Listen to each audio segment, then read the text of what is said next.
Bet Online is the world's most trusted betting platform and your number one source for online betting in 2025. Whether you're a seasoned fan or a first-time bettor, Bet Online is your ultimate game day companion with the largest selection of odds on everything from NBA and college basketball to NHL and UFC. Bet Online continues to be your number one sports betting source for every three-pointer to hat trick. Bet Online has you covered with odds, stats, and more for every game, every play, and every win. Bet Online, the game starts here.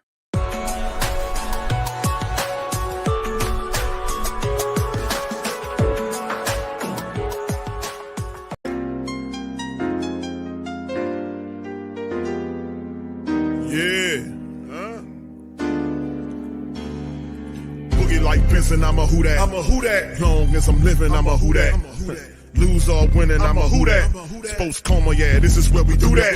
Where we do that, where we do that, where we do that, where we do that, where we do that. Boogie like Benson, I'm a who that. I'm a who that. Sports Coma, this is where we do that. Where we do that. Welcome, welcome, welcome. Somebody please better help. Running this thing like Elf. I thank God every day I'm not a felt. Go to YouTube Live with Big Q and the guys. If you ain't ride or die, the bandwagon get flipped. Been marching in, that was way for the ring. I was yelling out your shade for the championship. Bucking on town, duck down. Falcons, pluck, get shut down. Panthers ain't much touchdown. The vision really belong to us now. So much hate on the Saints, you could probably tell. Ever since Bounty Gate hit the NFL, when things seem fishy, and you probably smell the crooked referees or Roger Goodell. Yeah, running like this, and I'm a who that. Every day I'm living, I'm a who that. Lose or winning, I'm a who that. It's the Sports Coma, this is where we do that. Where we do that, where we do that, where we do that, where we do that, where we do that. Boogie like this, and I'm a who that. It's the Sports Coma, this is where we do that. You're listening to the Sports Coma with Big Q and the guys on the PRO Media Network.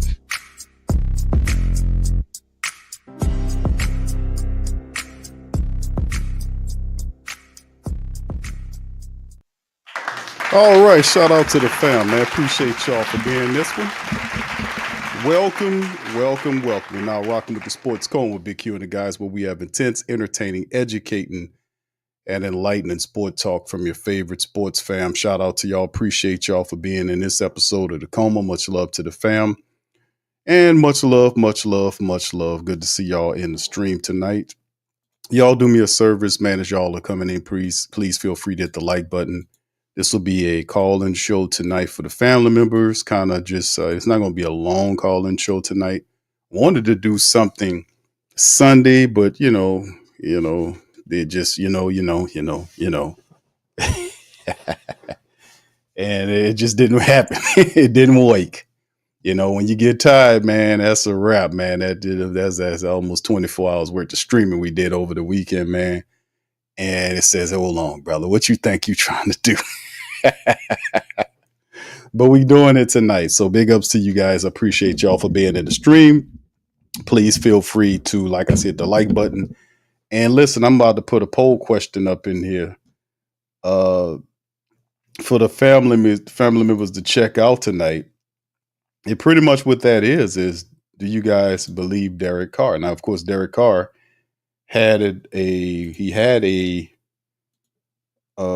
some testimony he got going on at the church.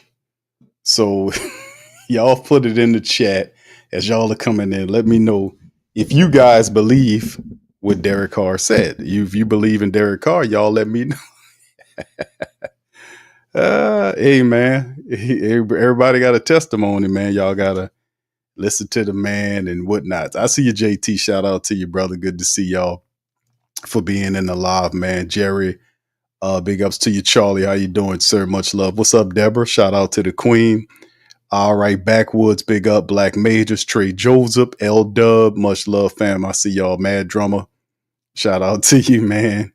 All right, as well, brother JT. What's up, Darius? Shout out to you, fam. Much love. Appreciate y'all for being in the stream. What's up, brother Doug? How you doing, sir? Much love. What's up, Jaden? Big ups to you, Tuck Graph. What's up, Tuck? Sonia, shout out to Sonia as well. Jeremy, shout out to you. Philip, what's up, Philip? Good to see you, fam. Tired Eyes, how you doing? Appreciate you for being in the stream. Cap Manny, what's up, Cap Manny? How you doing, man? J-Rock, what's up, brother? Appreciate you as well. Much love. That's what 504 Coach says. Q, I'm back. I processed the draft. Who that for life? All right. Thank you, bro. Mickey is still a loser. All right. What's up, Dr. Key? What's up, Doc? How you doing, man? Appreciate you as well. Big ups to the fam. Thomas, big ups to you, man. So I see y'all in the stream, man. Listen, go over a few drafts, some draft stuff, kind of recapping the draft about what happened with the black and gold. And of course, the Saints did, do their thing over the weekend. Man, 9 draft picks. That's a lot of picking going on. A lot of 9 draft picks the Saints picked up this past weekend. They improve upon the team. And I'm gonna put up the unofficial depth chart for what the Saints did do in terms of that. As you guys will, let me see if I can put it there. Yeah, you go. All right, you can see some of this stuff right here. Of course, they still have Derek Carr. Mickey Loomis did allude to the fact that Derek Carr is still the starter, and they still ironing out stuff. I don't know what's the iron out. You're under contract for 2 years. What are we ironing out here? If you hurt, you got to go and get rehab. So what's the iron out? What's the clarity about? And listen, if he wants to testify in church, that's more than good for you to go ahead and do that. But but if it's something that's football related and you are under contract to a team and there are questions, go to the people. Instead of criticizing the people that have podcasts that's kind of critical of what's going on with you, is because of your behavior patterns. All this is an attempt to play victim here.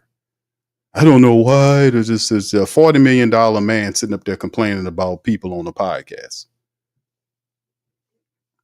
whom a lot of times they say they don't even listen. I don't listen to them. I told y'all they be faking the front on that. They be lying.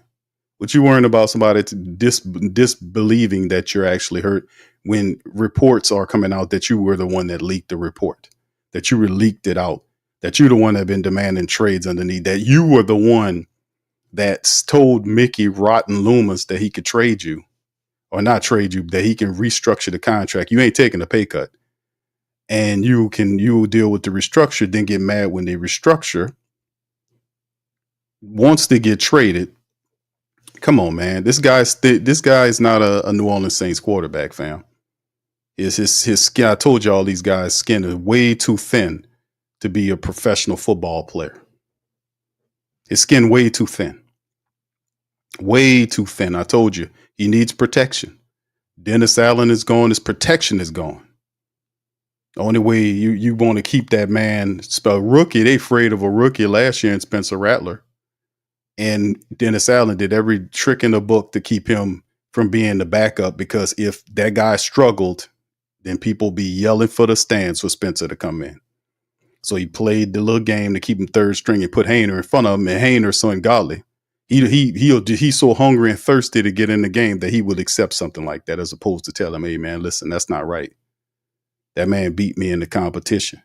He deserves to be the second string. You're not going to use me like that. So, I mean, it just shows you the ridiculousness of the whole matter. And then, of course, what do you do when all logic fails and people don't believe you? You just turn into, you just start going, you just go religious with it. So, I mean, it don't work, bro. It don't work, because that's what I'm saying. This guy is not a New Orleans quarterback. This is not what we do here. If there's an issue, take it to the people. If you have a problem or you want to get something out there, go do a press conference. You go stand up somewhere where nobody can ask you no questions, man. Come on, man. This guy's not, his skin is way too thin to be here. That's why I told you that. But if he comes back here and tries to play quarterback, they're gonna fricassee his ass up there. The people will. Just being honest. And then it don't even make sense, to be honest with you. They take a 26-year-old quarterback in the second round, and they got Carr for under 2 years. When the guy gonna get out there when he's 28? What's going on? Oh my goodness. We got this guy on the thin skin ass quarterback under contract for 2 years, and a 26-year-old quarterback here.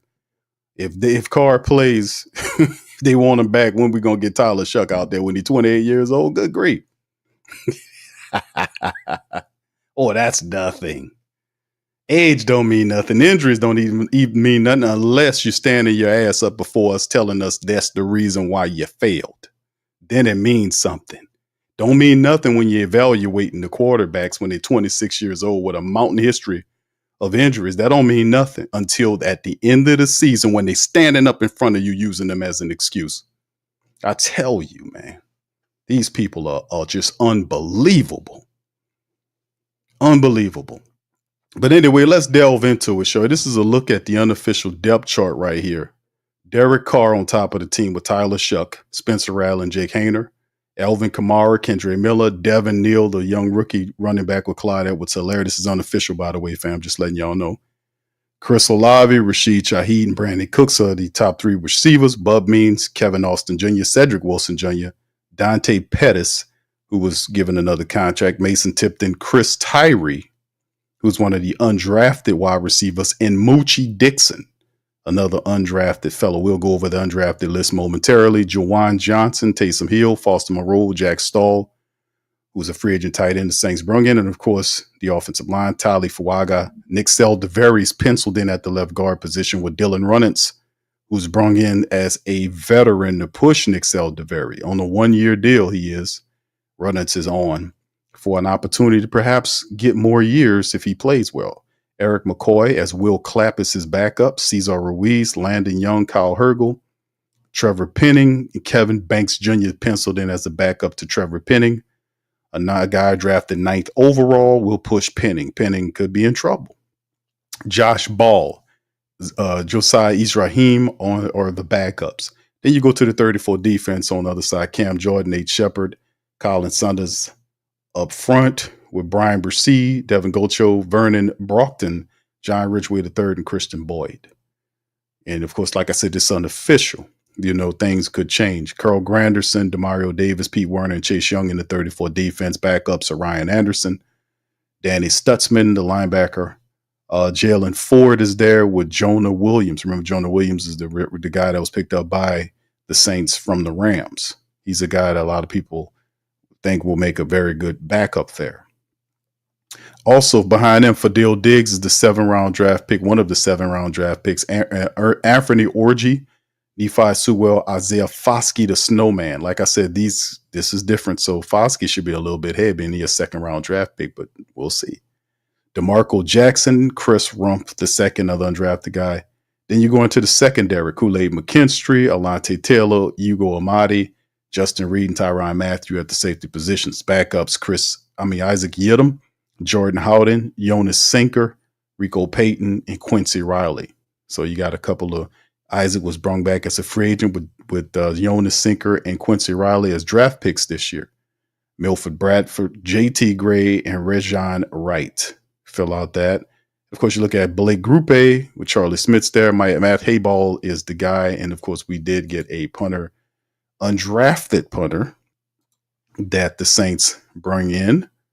And we'll talk about most of those guys as well. So this is a look at some of them. You can see Velus Jones Jr. is penciled in as a return man for the black and gold. If Rashid Shaheed is not the guy, if they don't want to use Rashid Shaheed in return duties, who becomes the guy, they're looking at Velus Jones Jr. as a return man, perhaps.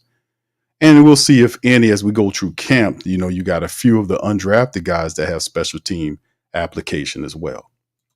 All right, let's move along, family. Like I said, we did went over the draft, and we'll give draft grades on it. I myself gave the Saints a C+. In the draft, I did like the addition of Kelvin Banks Jr. I think Kelvin Banks Jr. is a solid offensive lineman. I see him basically as a tackle. But he does have guard applications, but a lot of the stuff is coming out that Kelvin Banks Jr. could be flipped to the left tackle, the blindside tackle, could be some play along the offensive line, so to speak. We'll see what they got in motion. But yeah, this is a very good, solid pick. He has a main streak. He can play. Very good offensive lineman for the Saints. It could form a really good tandem of Tali Fuaga and Kelvin Banks Jr. With Trevor Penning basically on his last year. The Saints declined the 5th-year option, and Penning is on the last year here. And Kevin Banks Jr. picked up as a top 9 pick in the draft. Spells trouble for Penning. But Kelvin Banks is here. The next one is Tyler Shuck. This is the most controversial pick that the Saints have had in a long time, simply because they don't take quarterbacks this high. When they do, you want to make sure you get it right. Now, Tyler Shuck is a big quarterback, 6'5", about 220 pounds. Does have an athletic component to him. And did really well last year for Louisville. Did really well. He throws well. He can run. He can do his things. But like I said, Tyler Shuck, prior to a couple of days before the draft, was seen as a quarterback that was a third-day quarterback. And the reason why he was seen as a third-day quarterback, because simply it wasn't enough time to evaluate him to make him that high. The Saints basically reached on Tyler Shuck. He's the red flags. They ignored several red flags, and this is a very controversial pick, and it'll be plugged to Kellen Moore. The reason why a lot of people are critical of the pick is simply because, like I said, it wasn't enough time. He had one solid year of quarterback play at Louisville last year. He didn't blow the doors off stats-wise. 3,000 odd yards and about 20-something touchdowns against single-digit interceptions was nice, and it was career numbers for him. But simply a 7-year veteran in college, 3 years of injuries, and he's 26 in the fall, will make you slide away from the quarterback in day 2. Day 3, fine. Day 2. So it was a hell of a reach. And the fact that Derek Carr's situation is not solved complicates the Tyler Shuck situation, because if you're going into the season saying, okay, Tyler Shuck is my quarterback, and he turns 26 in the fall, then you can look at that and say, okay, Shuck will compete with Spencer Rattler for the QB job, right? But Derek Carr complicates it being here because he's still under contract for this year and next year. So the reality is, if they're rocking with Derek Carr, then Shuck will have to sit down for a year. And even if it's 2 years, a year or even 2 years, what happens is he's 27 years old next year. So the window of play, and they basically said some BS about quarterbacks are playing longer now. Some quarterbacks are, but you never know, man. And with the Saints injury history here, in terms of how they don't have the best medical staff in protecting these players and rolling them out, and they're constantly dealing with injuries, I am very leery of this pick. I would like to stay away from injured players that has a history of injuries, because the Saints do not do well in that category and keeping their players healthy. What they do well is sit up and complain about injuries and blaming them for the reason why they fail every year. Vernon Brockton, 6'5", 311, is the third round defensive lineman the Saints picked up. I did watch tape on Brockton. He looks good out there as well. And this was like a pick. A lot of people also believe that Brockton would have been available in the next day, but this is one that Coach Bo Davis really liked from LSU. He liked Vernon Brockton, and he believes that Brockton could be something big for the Saints. Now, this is a very curious pick because it's a 3rd round pick, and a lot of people believe Brockton might have an opportunity to step up and have some say there in the defense, on that defensive line. So we shall see. And listen, I'll give this to Coach Bo, because Coach Bo knows how to coach him up.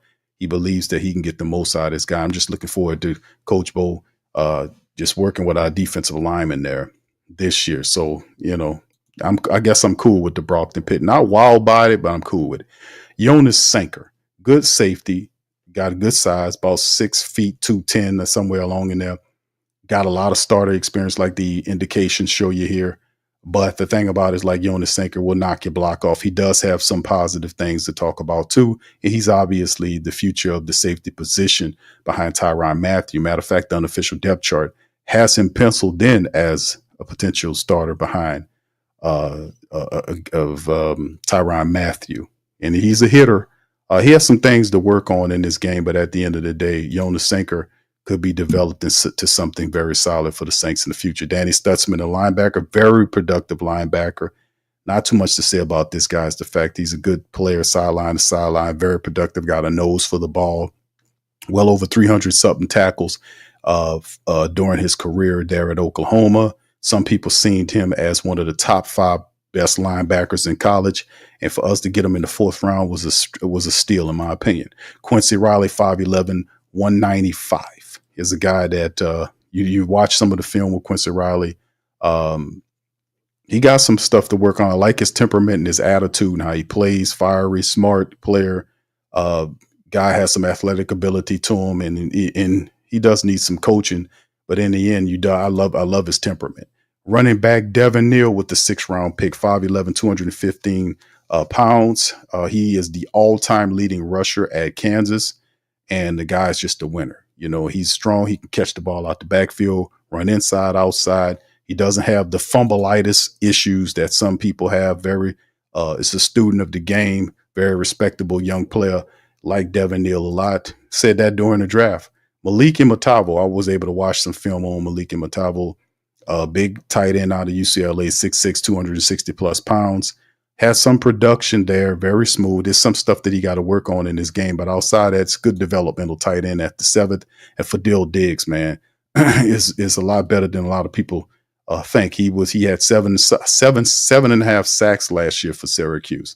He can get after it, but he is stiff on film. You know, you was able to watch him in film there. It is some stiffness there that he has to work on. But this is another one of those things. We'll see where they position for Dill Diggs. He might be basically a guy that is seen as a linebacker type. They just might roll him out as a linebacker in the 3-4 unit. So we'll see exactly. But the onus was on that.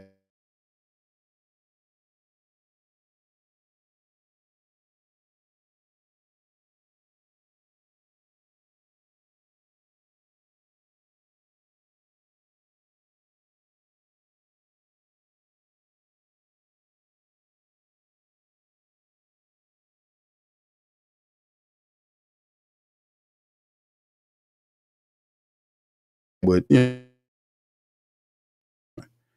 All right. So anyway, much love to the fan. Appreciate y'all, man. Let's jump right into it. Let's go into the New Orleans Saints agreed to terms with 11 undrafted free agents. Just to give you guys a recap on that, if you guys haven't known about the fact that the Saints have gotten all their free agents, they're undrafted free agents. That is, the Saints have announced the signing of players for our undrafted free agents, which you always pay attention to, and these are several of them.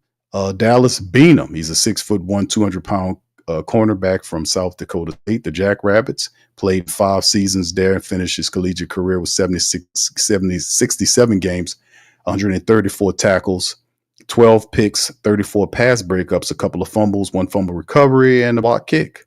He has 12 career interceptions, tied for 3rd most in his program, and he was a consensus FCS second-team All-American, recording 46 tackles, 1 interception, and 4 pass breakups. He also had a fumble. So Dallas Beanham, a tall cornerback with some skill, man. If you watch tape on him, very streamlined cornerback, could be a possible guy that sticks and stays. James Burnap, this is the punter from Alabama, 6'6", 235-pound punter. He played 4 years at Alabama, and he averages 44 yards per punt, which ranks 2nd in Crimson Tide history in 2024. He finished 4th in the SEC and 9th in the nation with the average of 45.4 yards per punt mark, while helping the Alabama Crimson Tide hold opponents to 1 yard per punt return mark. That led the country. That's why James Burnap is here. He got terrific hang time on those punts. He can boot it, which means he's definitely going to battle our punter, Matt Hayball, going at it to kind of keep that position. So this is what we're going to be looking at here. Might be a really sneaky good sign in James Burnap. Next, Jacine Davis, a 6'3", 270-pound defensive lineman, a 5-year letterman at Wake Forest. He finished his college career ranked 3rd in school annals with 25.5 total sacks and 2nd in career tackles for a loss with 51. As a senior last year, he started all 10 games and played and finished with 33 tackles, 11 stops for a loss, and 5.5 sacks, 6 quarterback hurries, and 1 forced fumble by Jacine Davis. The Saints did give him a little extra cake. They like Jacine Davis, and he could possibly be something for the Saints. We'll see. Next guy, Elliott Davis, 6 feet tall, 190-pound plus cornerback, finished 5 years at Incarnate Word and then went to UTSA.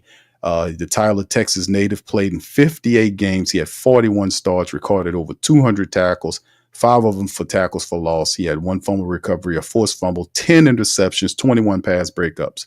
Last year, he started 13 games for the Roadrunners and registered 58 tackles, 4 pass breakups, and a fumble recovery. That's the cornerback. Next, wide receiver, Moochie Dixon. Moochie, 6 feet tall, 190 pounds, from Texas. Well, he's a Texas native. He played at SMU, and he started his college career at the University of Texas. In 40 games for the Mustangs, he had 74 catches, over 1,200 yards, 8 touchdowns. And in 2024, he played in 13 games with 8 starts, recorded 21 catches for 386 yards, and he averaged over 18 yards a catch, including an 87-yard touchdown. So he got some jets on him. Big offensive lineman, Easton Kilty, 6'6", 310 pounds, played 4 years of college at South Dakota and finished his career at Kansas State, playing 51 career games with 50 starts at both tackle position and guard positions. Last year, he opened and played 13 games at left tackle and was all Big 12 second team selection by conference coaches. So we got Easton Kilty, a 6'6", 300 plus pound offensive lineman with a lot of college experience in terms of games played. So we'll see what Mr. Kilty could do in the black and gold, man. Tyreem Powell, 6'4", 240 pounds, from Vineland, New Jersey native, who was a 4-year letterman at Rutgers and played in 43 games, recorded over 200 tackles, 11 and a half stops for loss. He had 5 sacks, a pick, 9 pass breakups, and 2 forced fumbles. Career 1 fumble recovery, and in 24, he made 10 starts as a senior for the Scarlet Knights, logged in 50-plus tackles. He had 3.5 of them for a loss, 1 forced fumble, 2 pass breakups, earned honorable mention, all Big Ten honors for Tyreem Powell. Very athletic on film. Torricelli Simpkins III, another offensive lineman, this time a guard, 6'5", 300-plus, 3-year guy from North Carolina Central before going to South Carolina. Last year, he started 13 games at right guard for the Gamecocks and earned third-team All-SEC honors from the league coaches and College Football Nation. Prior to transferring to Columbia, Simpkins was a third-team FCS All-American in 2023 at NCCU. All right, we'll see what Torricelli Simpkins could do there as well. Looking forward to those 2 offensive linemen to see what they got.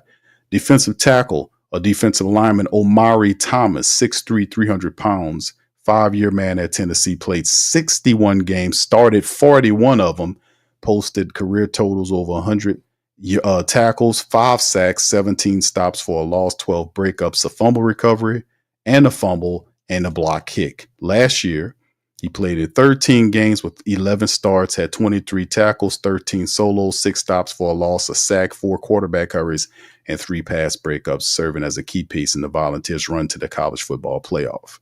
All right, then, of course, a couple of more. Chris Tyree, another wide receiver. He's been undersized, 5'10", 192, played 5 years at Virginia, played 4 seasons at Notre Dame.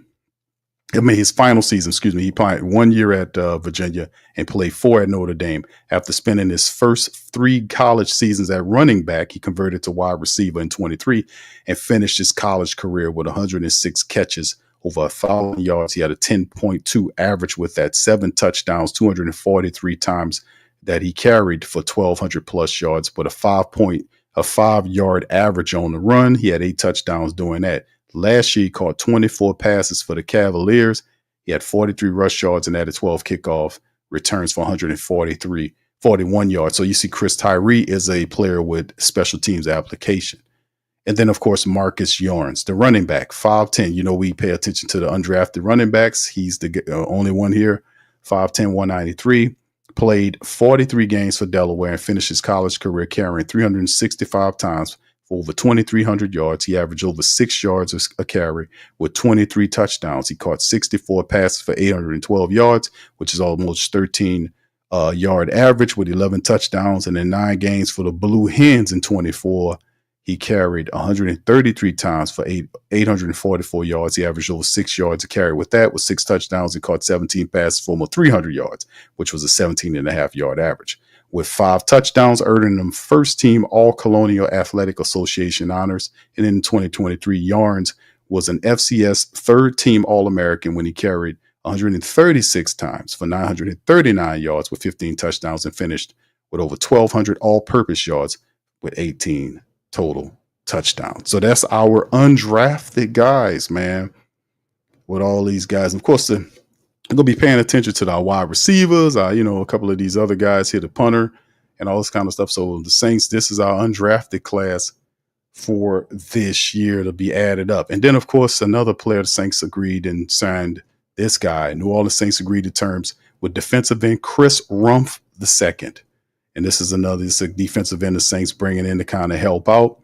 And who is he? 6'2", 244-pound player from Duke, entering the 5th NFL campaign, was originally selected in the 4th round, 118th by the Chargers back in 21 out of Duke. In 4 seasons with the Chargers, Rumph has played 37 regular season games, recorded 29 tackles, 4 stops, 1 pass breakup, 1 fumble recovery, and 10 special team stops. He also appeared in 2022 wildcard playoff game against the Jags.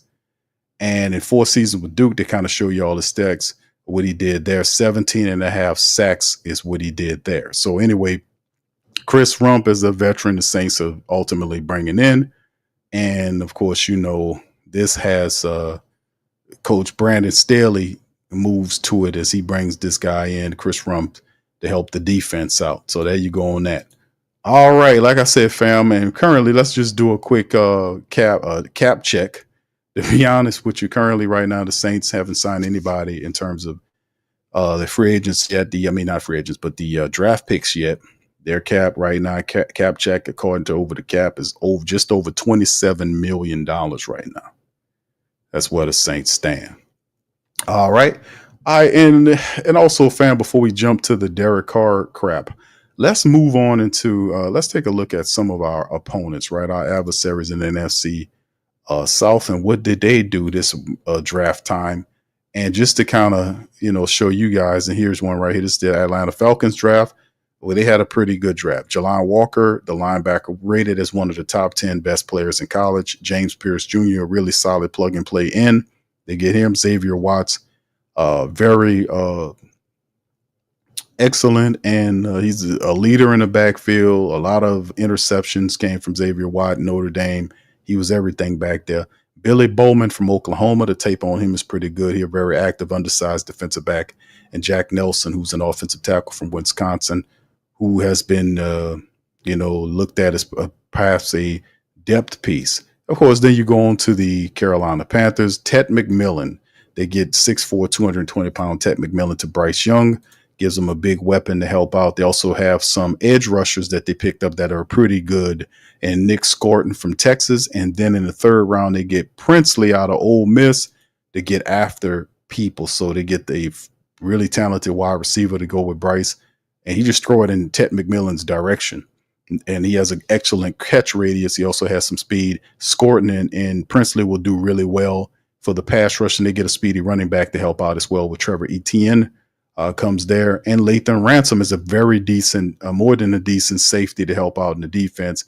Big Cam Jackson, 6'6", 330-plus pounder, is another guy that come in and give them some moves, some clogging up the middle there. Mitchell Evans, a developmental tight end, and Jimmy Horn Jr., one of the targets for Shedeur Sanders, ends up there in the 6th round for them to add some more speed. So you see Carolina did a pretty decent job as well this draft.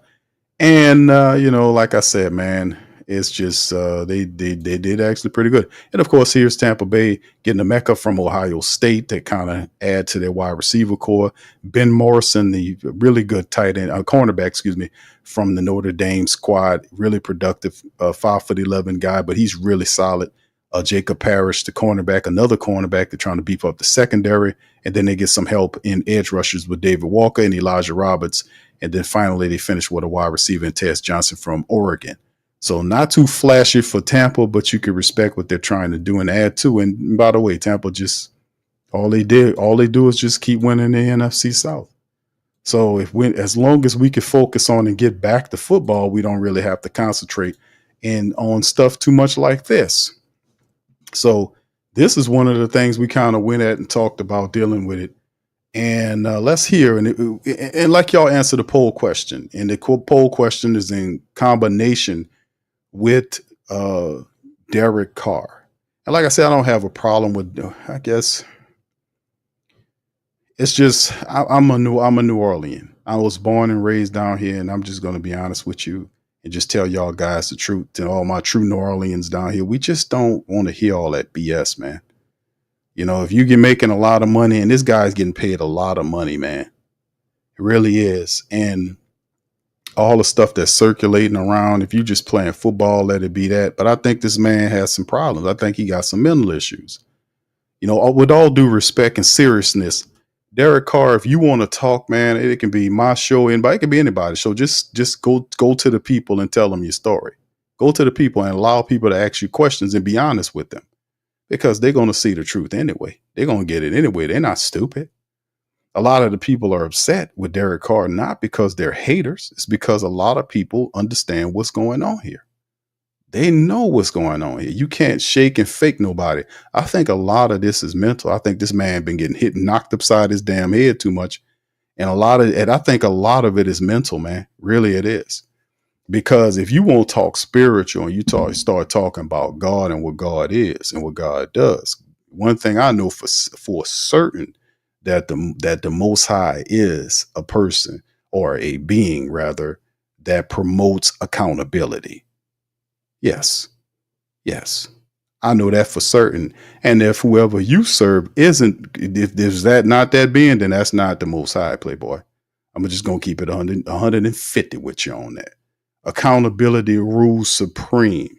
Like they tell you, cleanliness is next to godliness. It's the same. Accountability is high, meaning that you pay for what you do. If you out here and you doing stuff you have no business doing, more than likely the Most High gonna learn you a lesson or teach you a lesson. To the rest of the nation down here, we say learn you a lesson. But anyway, I want you guys to chime in on the chat. Tell me if you believe what Derek Carr is saying. For some of those who haven't heard, listen to this. I have to say this. I hate that I have to say this, but I have to say this. Yes, I have a shoulder injury, despite what ESPN says, and what some lady on a podcast might think. Okay, I have an MRI report to prove it. The team knows about it. We've been in constant communication. There's nothing wrong. We're figuring it out, and we're going to go forward with that. Is that okay? And I've been dealing with this, and I've been dealing with people lying about me. I've been dealing with them saying this and that. And I'm like, Lord, why do I have to continue to deal with this nonsense? Like, what is going on? And I say that to preface with, you never know what someone's really going through. And so why do we continually try to attack people? And I would say attack people that are trying to do things maybe the right way. Why do we continually try? Why do we always have to have an opinion? Why do we always? Twitter and Instagram has ruined things for some people, because now all these people think that they have voices that have to be heard. And so, like, some people's voices don't need to be heard right now. I just gotta be honest with you. Okay, now that sound godly to you? Does any of that sound God to you when somebody tell you that your voice don't need to be heard and you supposed to live in a universe of free will? What God this dude serving? Their voices don't need to be heard right now because he can't handle it. Answer their questions. The people are not lying about you. The people are not lying about this contract situation. They're not lying about what's going on here. The people aren't the one lying when you sit up there and told the Saints that you wouldn't take a pay cut. You would take a restructure. We covered it. Then they restructure you. You got a problem. That's when you got raw up his ass with it when they restructured the contract without telling them, because that's a clause. They could do that. And then he got mad about that. He didn't want to restructure even though he told them he could. So who lying about that? See, this is a lot of this is mental. This is mental illness, fam. It's mental illness. This man took so many shots upside his head. No, it's not the people. See, we call this projection. This is projection. This is projection. When you projecting out that you're not at fault. So it's everybody else's goddamn fault except for yours. So the people just hating at you, you getting all this kind of stuff and this and the third. No, let me tell you something, partner. When you come down here and you take $150 million to play quarterback for the Saints and you turn out a 14-13 record, yes, you're going to get your ass tore up out here. Because no, that is not how it works. Don't take the money if you're not ready for the heat and the pressure that comes with it. Everybody knows that. The people that get paid the most in these spaces, like if you go and look at whomever, all of whoever got the money, whether it's Canelo or the tops of their class in sports or entertaining, whatever the case may be. If you're at the top of your craft and you're not excelling and doing the things you're supposed to do, and your stats are feeble and garbage, yeah, you're gonna get talked on. That's nothing new. That's something. It's unbelievable to me that this guy don't get that. And see, the thing is, you see how thin the skin is. You sit up here complaining about people that on a podcast. They're gonna talk about you because this whole situation is messed up. All of this is messed up. All this is messed up. All of the excuses that's been happening for years with this, for the last couple of years, this is terrible. Dennis Allen, with the foolishness that he did, backstabbing his team, making Loomis so stupid and allowing it to all happen, giving this man that money without giving him a test, without giving him a physical. And then him asking for a raise, really? Is reported this guy asked for a raise. They paying him $40 million. The Saints ain't made the playoffs in 4 years, and he running around asking for a raise. What you need a raise for? You making $40 million for nothing already. You can't reach these people because they're out of there. This dude is out of his top, man. You need to go get a mental evaluation done, because I'm telling you guys, this stuff is real. The man, and y'all think it's not a joke, I'm telling you. The guy need to go and get his head checked out because he's taking too many shots to his head and to understand what's going on. He's been concussed so much, he ain't thinking right. His marbles are scrambled. Because people are not just hating on you. I'm telling you, they're not hating on you. There's statistical proof and video evidence that you stink down here. You're garbage. You're not a good quarterback. You're not worth $150 million, sir. You're not. That's not hating on you. That's stats and video evidence showing that you're not very good. If we known that you were going to become this, we would have not have paid you this money. Maybe the stupid ass Loomis would have did it because he's an idiot with no accountability. But in terms of smart general manager, wouldn't have spent this kind of money on a guy that just gives him a 14-13 record for 2 years, and now he doesn't want to play because he's rawing his ass. He wants to get traded. You don't know what it is. It was his shoulder.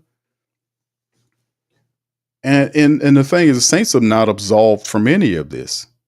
They're not absolved from this because a similar situation where he just said, talking about injuries and that they knew I was hurt, and he feels like he's getting the lion's share of the blame. That's nothing new. That happened to Michael Thomas. When Sean Payton was there, when Michael Thomas came out and he told his uncle Keyshawn Johnson when he was on Fox that the Saints told him to wait to see if it heals on its own before he gets the surgery. They told him that.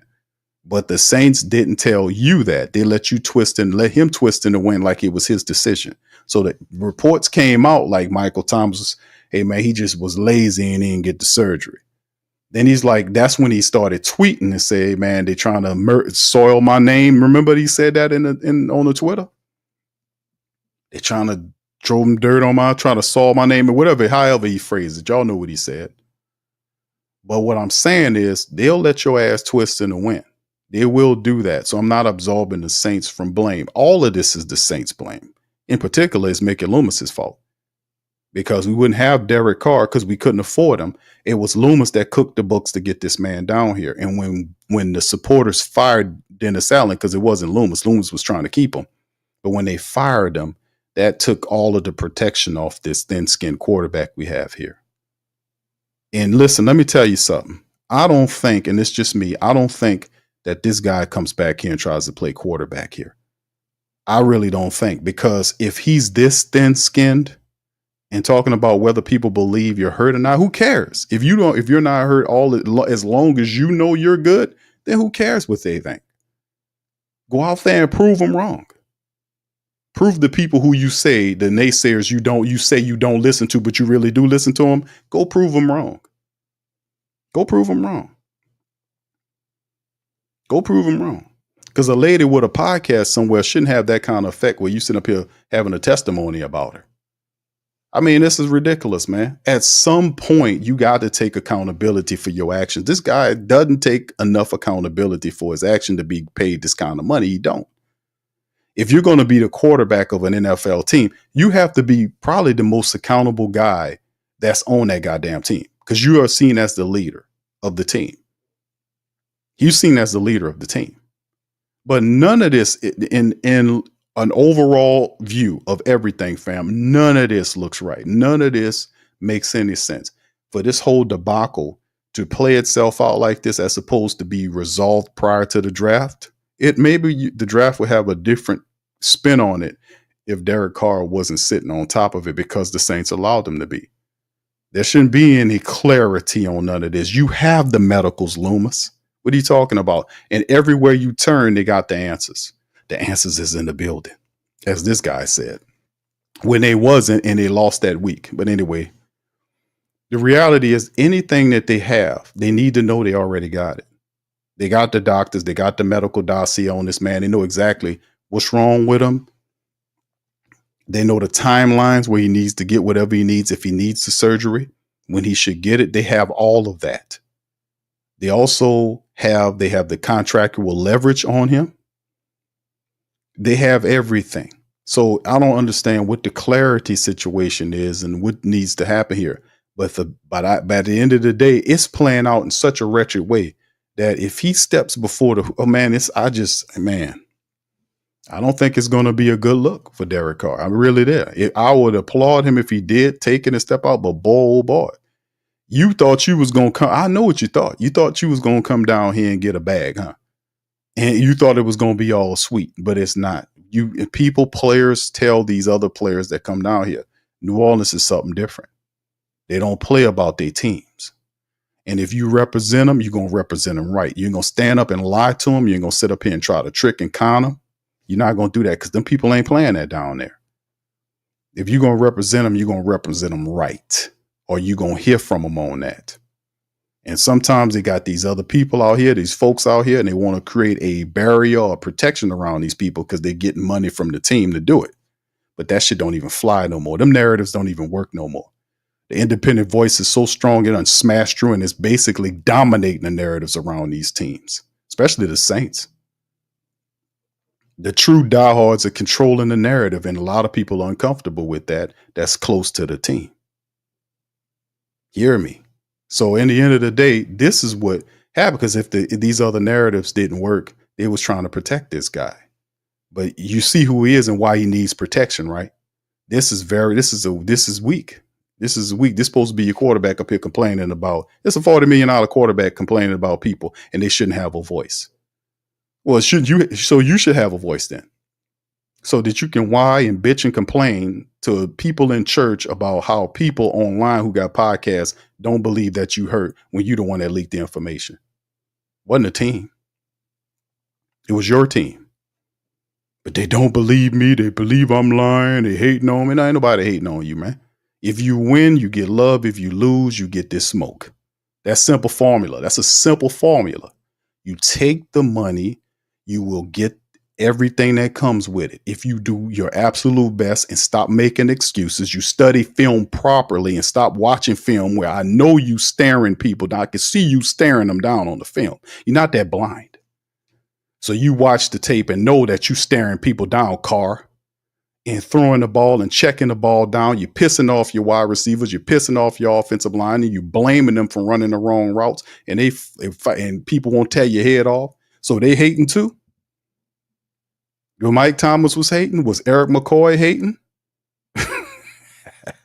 Everybody hating. You see, these people, you got to watch these people that always won't blame somebody else for the bullshit that they doing. Watch these people. Watch them. They never wrong for nothing. Everything is everybody else's fault.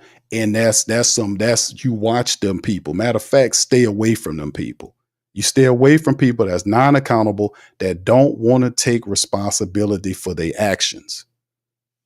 Stay away from it because they're going to live in a perpetual state of hell. Like I like to use that. They're on a treadmill to hell, a treadway to hell. That's what they're on. They're on the treadmill to hell. Because if you don't take responsibility for your actions, that's what's going to keep happening to you. You're going to keep being on that treadmill to hell until you learn to do better. That's how the Lord made it. The one that he said he served. Anyway, let me get some of these super chats. I'm going to open up the phone lines if y'all want to chime in. And look at a poll question to the family members there. Do you believe Derek Carr? 90% of the people say no. They all hating on you too. That's what I'm saying, man. You can't default to religion when you don't want to be accountable and blame people for them hating on you. Oh, you don't want to face reality? Default to religion. Default to religion. Default to religion. It's just, man, it's just horrible, man. That dude really, man, that the guy need to go get his head checked, man. I think that man took too many shots. His brain is scrambled, man. For real. Bro, you out of it. Bro, you crazy. You out of it, man. All right, Chantel says, Q, not to get off subject, Shador Sanders jersey sales hit the top 5 in the NFL. Thank you. Appreciate you for that, Chantel. I want to say thank you very much. Picking me up, bringing me back to this world. Yeah, the Shador Sanders thing is ridiculous. Goodell wants to launch an investigation on the guy calling him, pretending to be Mickey Loomis and all this kind of stuff. And the guy doesn't sound like nothing. The little guy pranking him don't sound nothing like Mickey.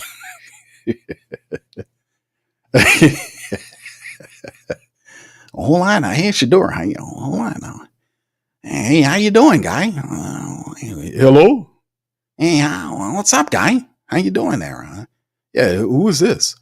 Oh, this is Mickey. Hold on, this is General Manager, VP, Mickey Loomis from the New Orleans Saints. How you doing there, guy? Hey, how you doing, Mickey? I'm doing fine. Yeah, hold on now. Hey, you're still undrafted, aren't you? Yeah. Actually, I'm sitting up here waiting for somebody to draft me. Well, hold on now. Well, we're going to draft you.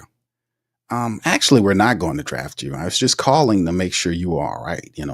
I'll offer you some orange juice and some some oyster flambe, and see if you like that. No, I'm good. I appreciate it. Y'all not gonna draft me? Oh well, no. We're gonna take Tyler Shuck, and hold on now. We're gonna take Tyler Shuck in the second round, and he's gonna.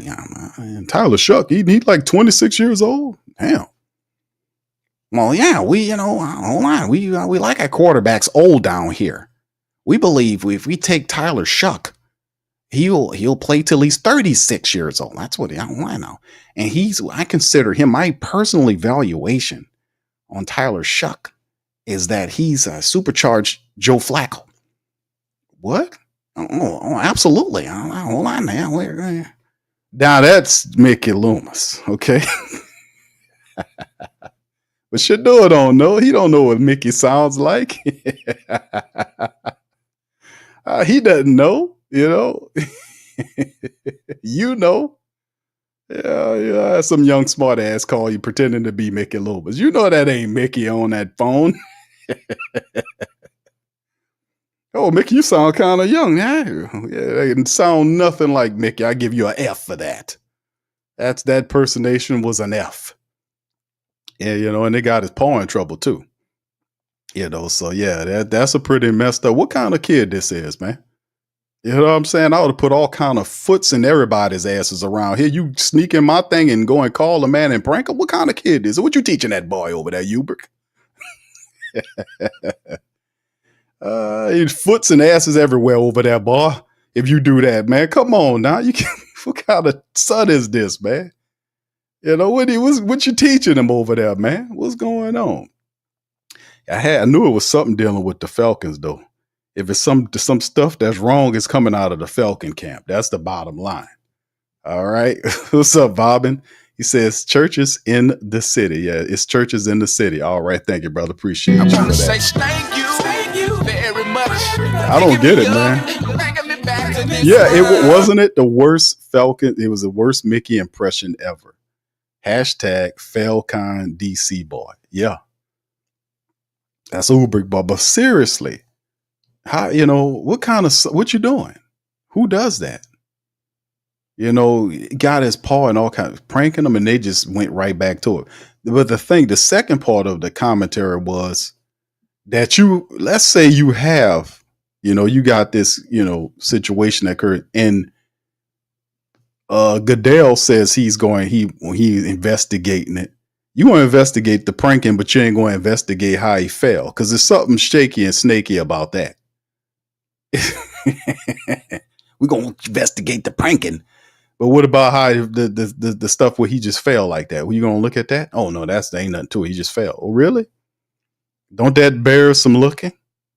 It just, it's kind of snaky. Thank you, Wayo. That was a bad impersonation. That was the worst stinking rotten Mickey Loomis impression ever. That was terrible. And that, like I said, that boy need to have a foot put in his ass for that. He need to have, like they say up north, he need to get his head combed for that one. People say, what? Yeah, for people that know what that means, y'all know what it means. Jesse, what's up, Jesse Jackson? Keep hope alive. Says, who that fam? Q. You need to listen to the intro of Ice Cube, Snoop Dogg, Lil Jon, Go to Church song. All right, I'm going to take a look. I think I remember that song. Thank you, brother. All right. Wayne says, I'm not questioning his fate, but he's not behaving like a follower of Jesus Christ. Thank you, Wayne. Now, it's not the question. I'm with you. I'm not questioning his faith, because I'm obviously you're not. It's not doing it. But then maybe it is, because if you're a follower of Christ, then you don't have to tell nobody that you are, right? They can see it, right? Right? My folks out there, amen. Can I get amen? Let the church say amen. Somebody's it ain't about what you wear. You can wear a cross or whatever. It ain't about what you wear. People supposed to recognize you at sight without embellage. You don't have to have anything on, no crosses, no none of that. But when people see you, they see something different. Someone different, right? You get what I'm getting at? And reason I'm saying this is because I think, and I'm saying this is more mental than anything. Like the explanation, how he's pacing, and why is people always hating on me, that kind of thing. Dude, they're not hating. You need to get what they're saying. Listen to what they're saying. What they're saying is true. A lot of what they're saying is true. A lot of people are going to say, you could tell the difference between the real criticism versus stuff that is, people just throwing darts. But the stuff when people tell you, hey, man, it's a reason why the team fell, and it's not injury. See, this is the stuff I be telling people about, because the team be lying.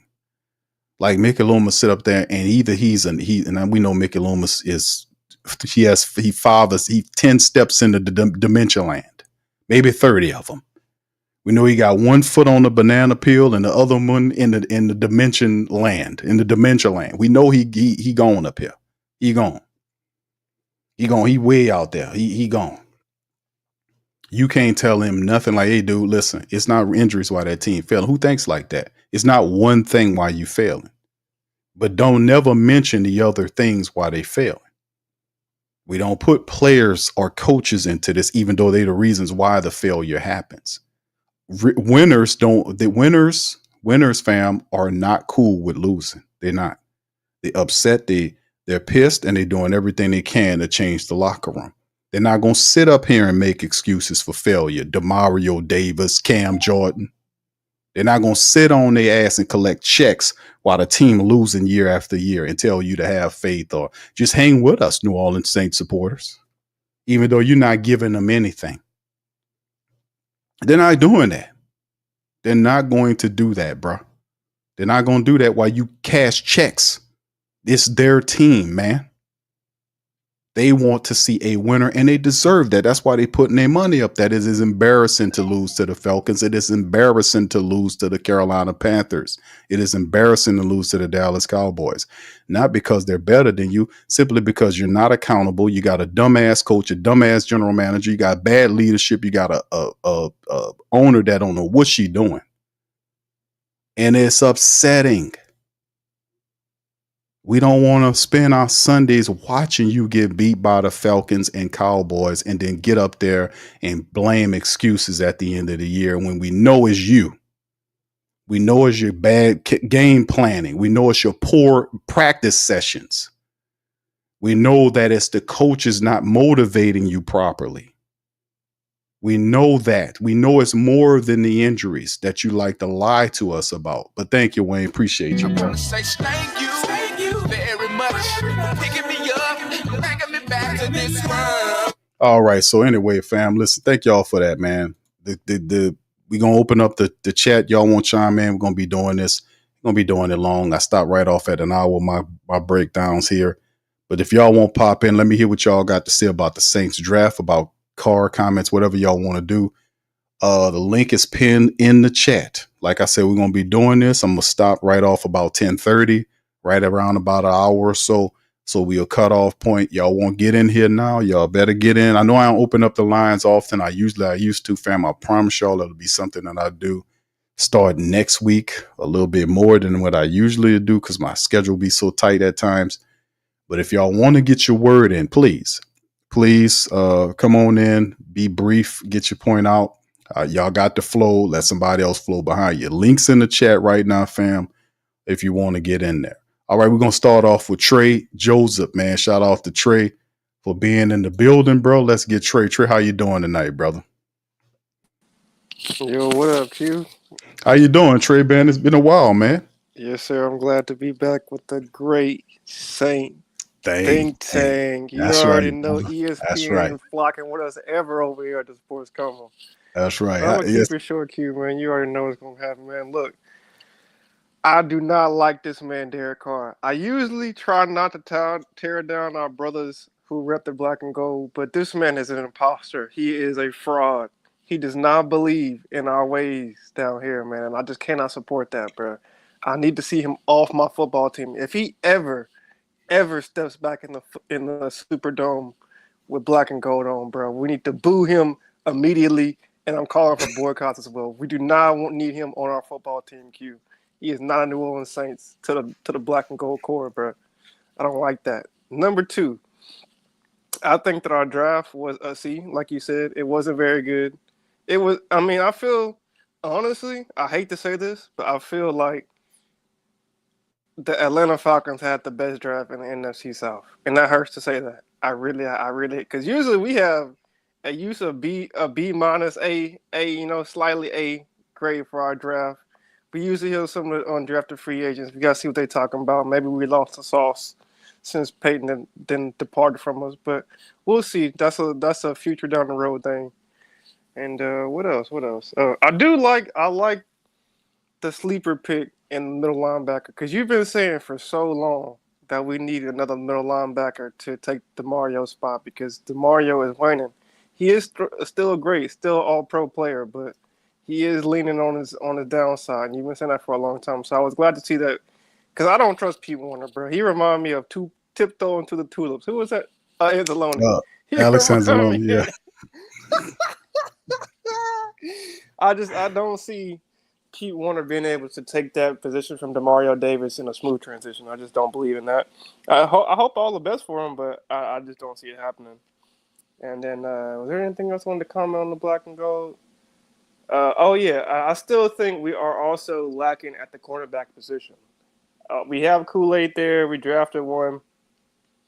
But I think injuries are an unknown factor. So I'm not having a lot of faith in the cornerback room. I think we need to address that and need to see maybe look for somebody else in the pool after the cuts happen to see if we can pick up another cornerback or maybe a couple cornerbacks to help deepen our roster. But we'll see, Chief. It's going to be an interesting season. I mean, Liverpool, I watch football like soccer and overseas soccer, and Liverpool just won with the new manager for the first time. Like won a Premier League, which is a very difficult thing to do. That's like a 1 in 35 chance of doing that. So maybe Kellen Moore can get us to the playoffs in his first year. We'll see. Who that TUQ? Black and gold. I'm out. All right, thank you, Trey. Shout out to Trey, man. One of the day ones, man. Trey Joseph, much love to that brother. Appreciate you. If y'all want to chime in, link pin to the chat, fam. Like I said, look in the chat. The link is there for the family members to chime on in and get your word in, man. Shout out to our family listening across the streaming sphere, man. We know we multi-stream to several different platforms all at once. Thank y'all for tuning in there. Give us a like over there. If you want to holler, man, we got the link in the chat. Pop in. All right. We got next JT. Brother JT, how you doing tonight, sir? All right. Hey, Q, how you been, man? Good, sir. From Same Good here, bro. from you. Always good to hear from you, JT, bro. What you think about Man. Mr. Carr in the Saints draft, sir? Oh, my goodness. Man, you know how I do this, Q. I ain't going to keep you long either, Q.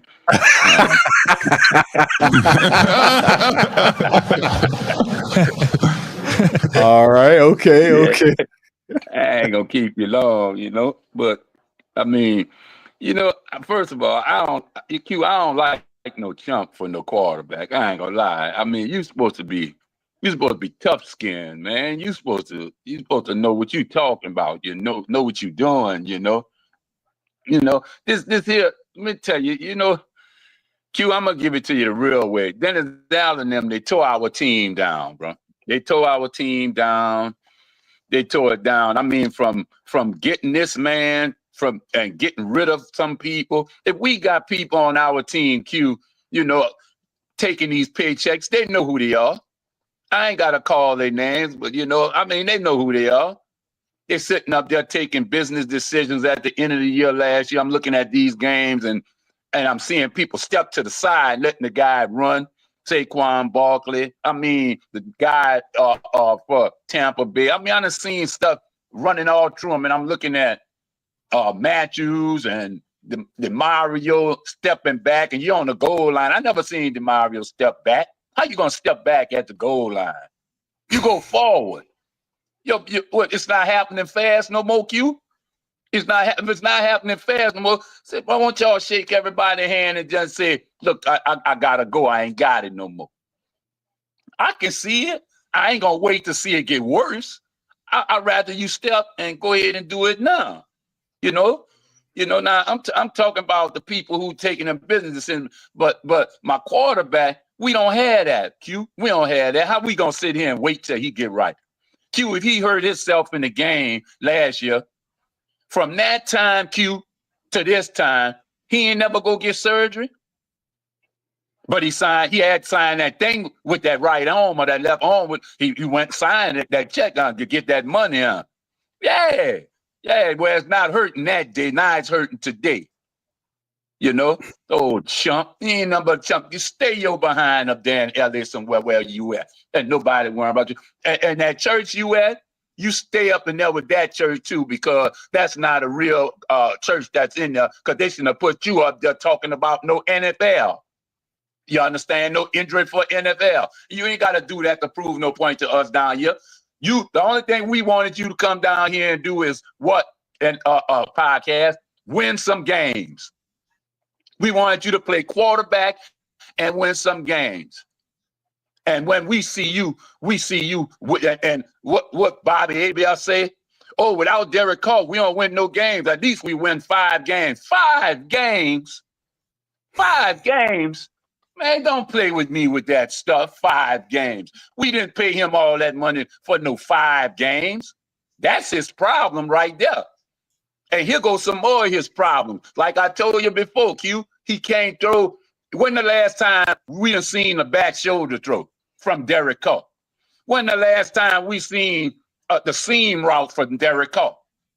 He can't complete a pass to the halfback unless that halfback getting broke up once he reach out there for that ball. I mean, it's sad. I don't want him as my quarterback. I don't want him as a quarterback. Now, I've been watching football for years. I ain't never seen this kind of stuff that I see a grown man sitting up here in a church talking about his NFL problems and want us to feel for that, but I don't feel for that. I'm looking through that. And then you say, oh, for the lady who was on the podcast, why you pick a lady, man? You chump. They got 1 million dudes on there talking about you. My name is JT. I'm talking about you. Say JT sat on a pulpit and say, "Oh, JT was talking about me too, man." Yeah, let me do that. Do that. Don't talk about no woman, man. You a chump. Now I'm gonna leave him alone because he ain't worth a pair of Crazos. That might be too far for him. For some of y'all out there, Crazos are some old tennis, that karate tennis. But anyway, look, Q. I'm gonna go to this draft, Q. I'm gonna go to this draft. I think with the draft this year, I think that showed all of us as Saint fans that we're in the rebuild stage. We went got every position that we needed in the draft. That's the way we draft. If that went for passing up, tight ends, running backs, whatever, we went and got every position. It might not be what we wanted, the person at the quarterback position or at the left tackle position, but that's what we needed. We needed something. And I wasn't too crazy about the quarterback because, again, if this guy had a broken collarbone, the same one twice, well, what make you think it ain't gonna happen again? So, that kind of stuff just bothers me. But again, if you ain't got a good front office, what make you think you're going to get good draft picks? If you ain't got a good front office, you got to have a good office first. You understand? And when you got these dudes up there, I don't know. This quarterback give me a problem. I gotta see what's happening, with that. Even though my quarterback, to me, I think Rattler needs to get him a shot, especially with the new coach and his new system. That's me just saying that. And offensive line that I think going to be 3 times better than it was last year. You understand? Mm-hmm. I'm glad he went out there and got some linebackers because this guy see it. He looking at film like us, Q. I remember telling you, go look at that game, and they had who that was on Matthews and the other guy on there. He stepped to the running back was coming right at him through the hole. If you look at that tape, he turned around and went to the right side. And I said, ooh, I'm looking at it. I told 3 of my buddies, look at this. Look at it. They looked at it. Hey, bro, that's what I'm talking about, stuff like that. We don't need no veterans here. I'd rather have a team full of youngsters right now, young football players that want to make a name for themselves. And that's what I would like on this team right now. But as far as what I'm looking at with this team, I said it before, we gonna be picking top 10 again next year. So be prepared. Now, it's gonna be some tough Sundays. Now, go ahead, Q. Yeah, well, I mean, it's up in the air. It's up in the air. Oh, no doubt about it. It's definitely up in the air, JT. Yeah, it's gonna be some. I don't know. I still need some time to take a look at things. I have absolutely kind of need to see the decision making there. I do like some things that they're doing, but at the end of the day, the whole card thing just it's a cloud over the team. But go ahead and put the cap on it, JT, my brother. I got I'm gonna say this last thing, so I'm gonna go ahead and go. If we gotta keep to sustain a good football team, if we gotta keep worrying about and hoping and praying that our free agents come in and save us, that's not a real good team. You don't want 9 free agents to start for you. A free agency, you want to grab 1 or 2 out of that and to be a part of your 53 if they can play for you. You understand? But you don't want all of them. But with a team that we got now, I always said a team that's like beginning, like we starting off again. Free agents got a chance to play too. So I ain't gonna hold you, Q. I'm gone, Q. I just wanted to let you know, that quarterback.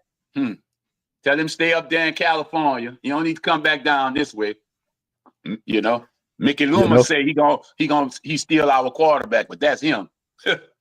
Mickey Loomis is crazy. Loomis is out of his mind. He still think Reagan the president. He do. He All right. do. Yeah, All right. he lost. Thank you, JT, man. Good to Oh hear yeah, from you, Short. brother. You be safe out there, Same here. brother. Thank Same you, man. here, Q. Yeah, you're right. All right, that's brother JT chiming in, man. We got brother Hakeem coming up next. Jaden, Delcom 28, OG Jerry.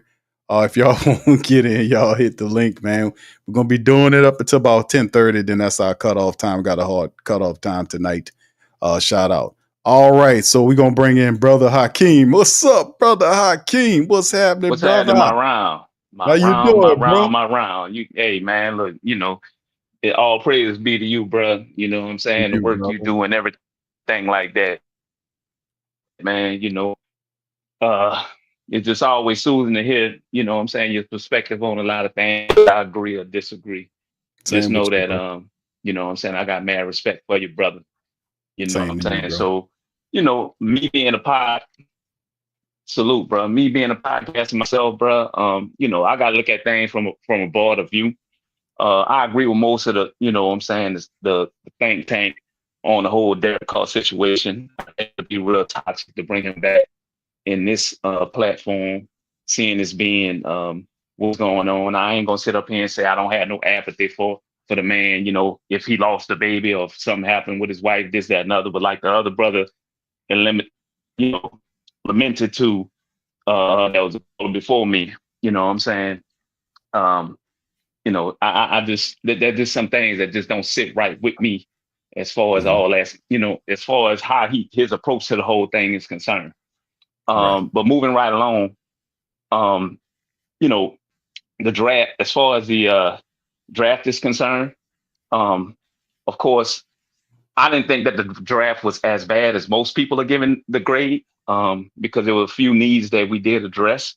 I was Mhm. totally okay with the Calvin Banks situation because, hey, whoever your quarterback is going to be, you have to go ahead and have the anchors up front to go ahead and protect him. If Right. Kelvin Banks works out, now him and Fuaga could be your tackle for the next 6 to 7 years. You know what I'm saying?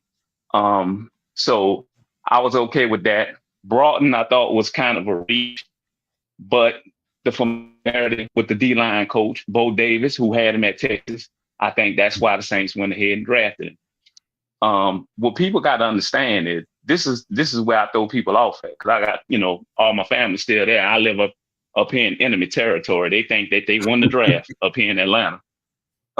When they I'm like, okay, you did get to one of the best pass rushers in the draft, but they rookies, so they got to go ahead and go up against these grown men.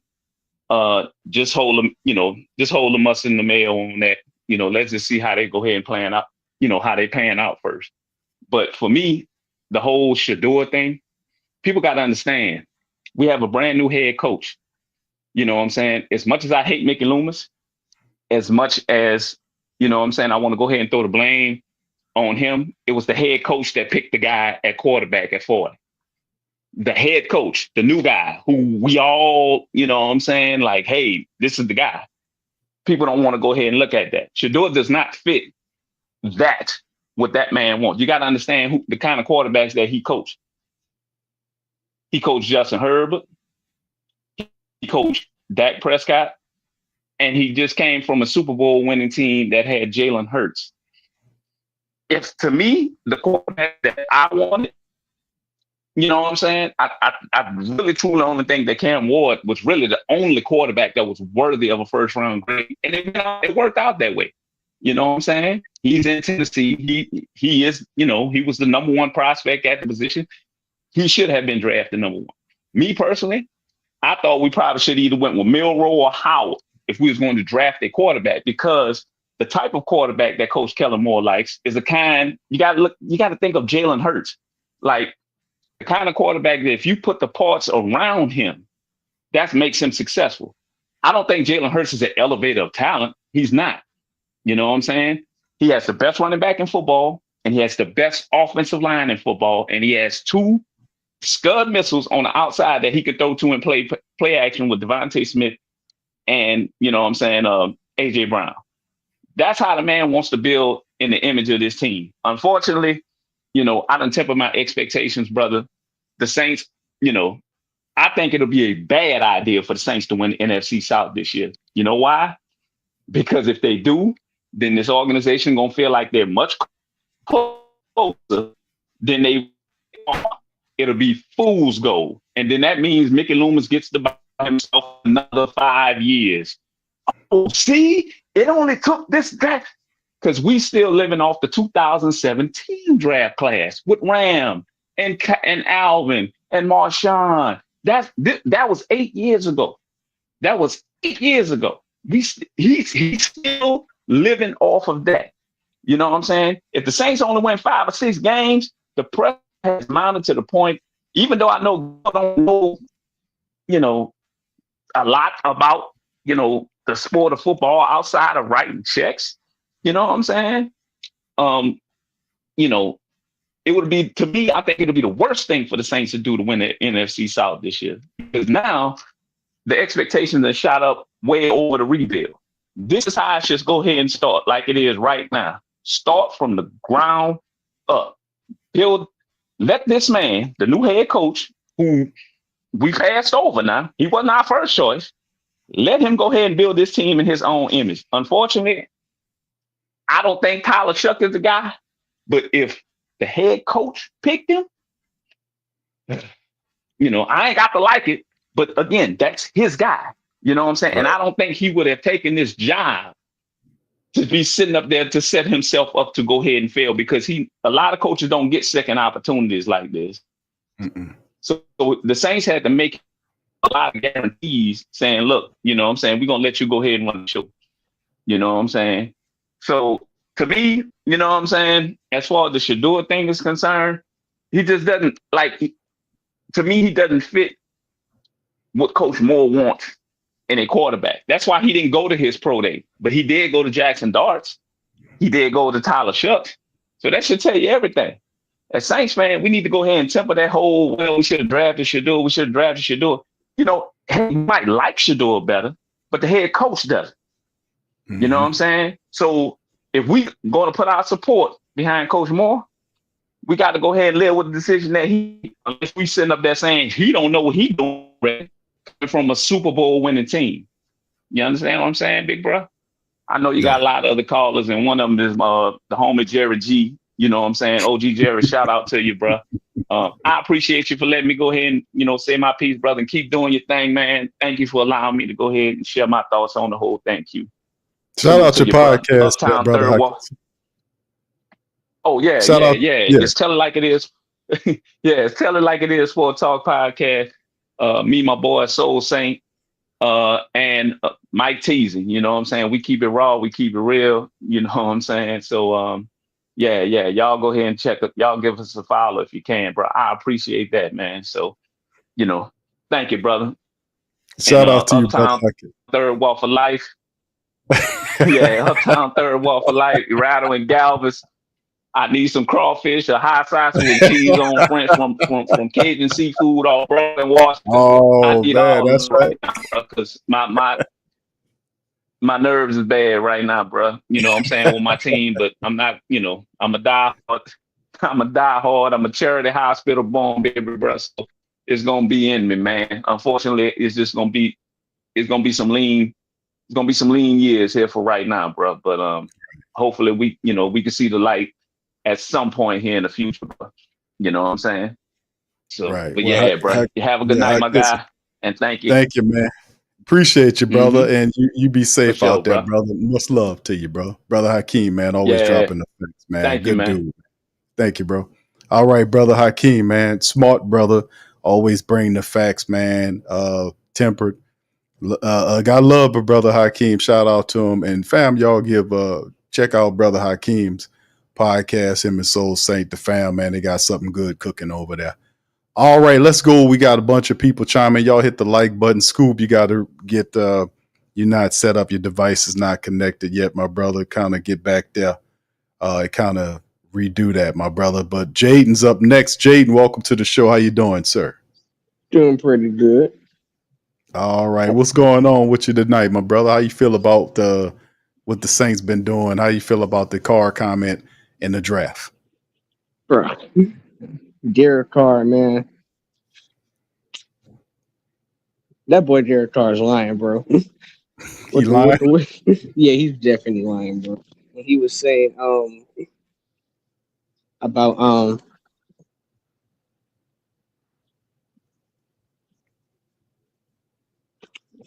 Jaden, you all right?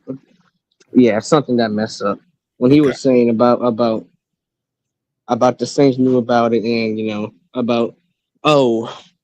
about everybody lying about about the injury, and just a lot of not just a lot of negative. I wish this man would go.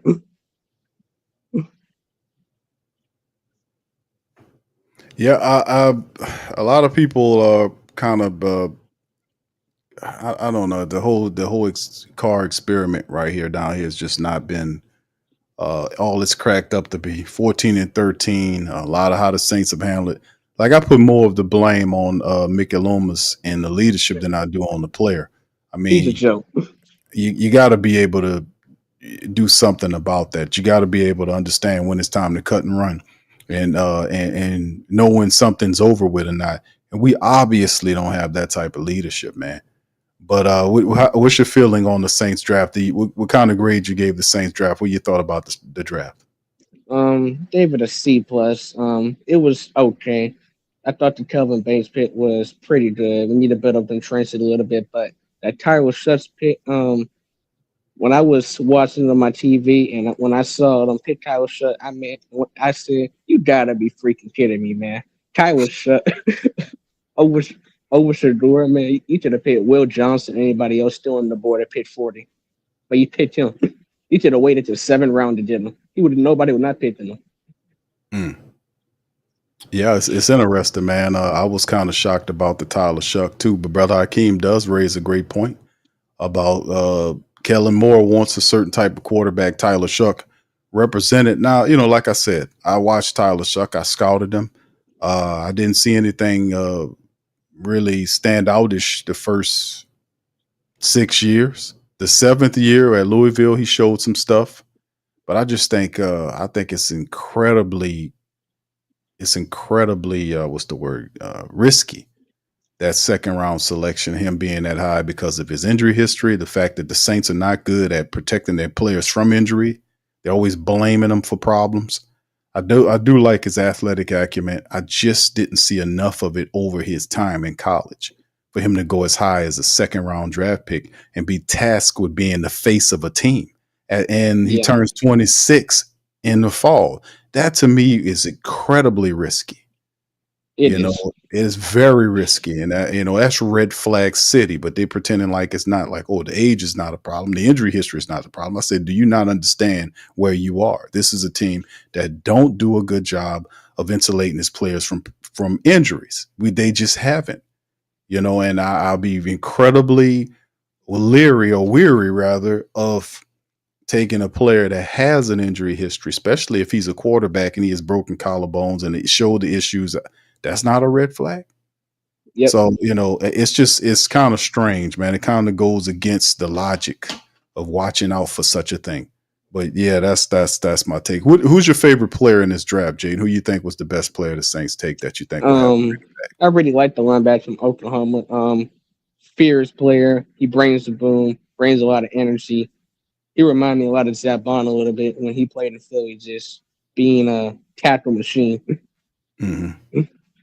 Yeah, he incredibly active. I mean, he incredibly active. Well over 300 tackles this year.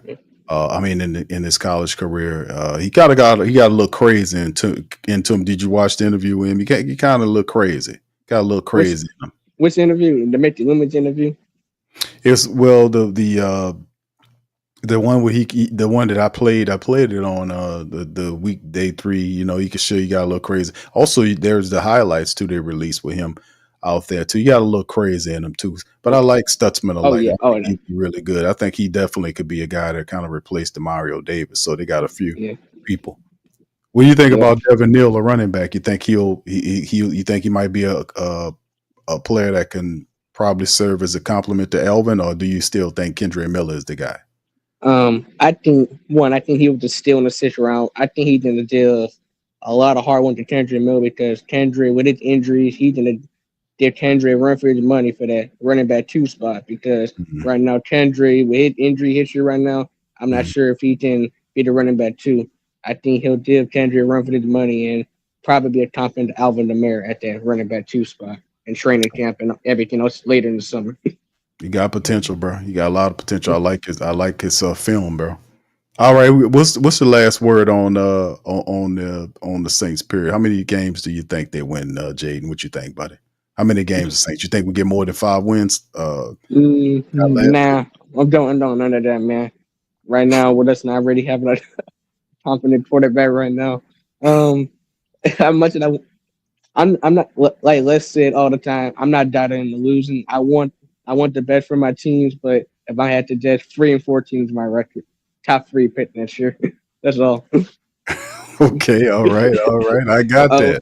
Oh, before you go, can you give me your best Mitchell Lewis impression before I get out of here?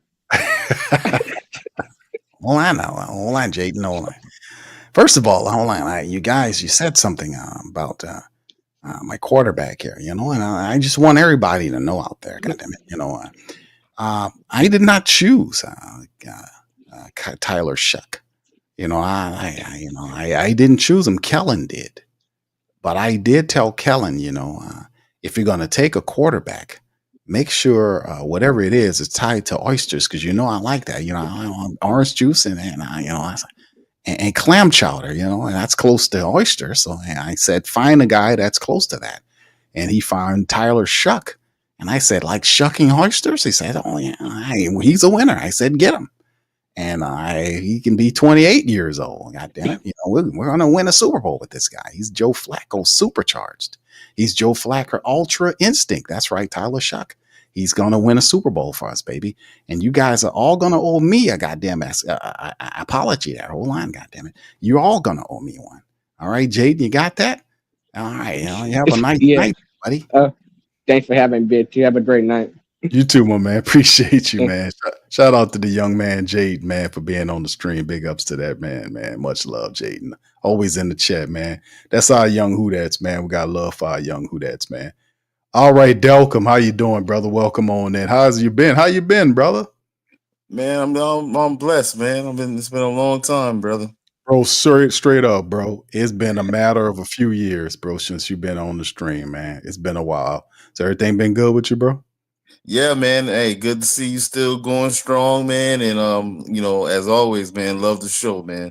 Thank you, brother. What do you think about the Saints draft, the UDFAs, and the Carr commentary? What do you think about all this?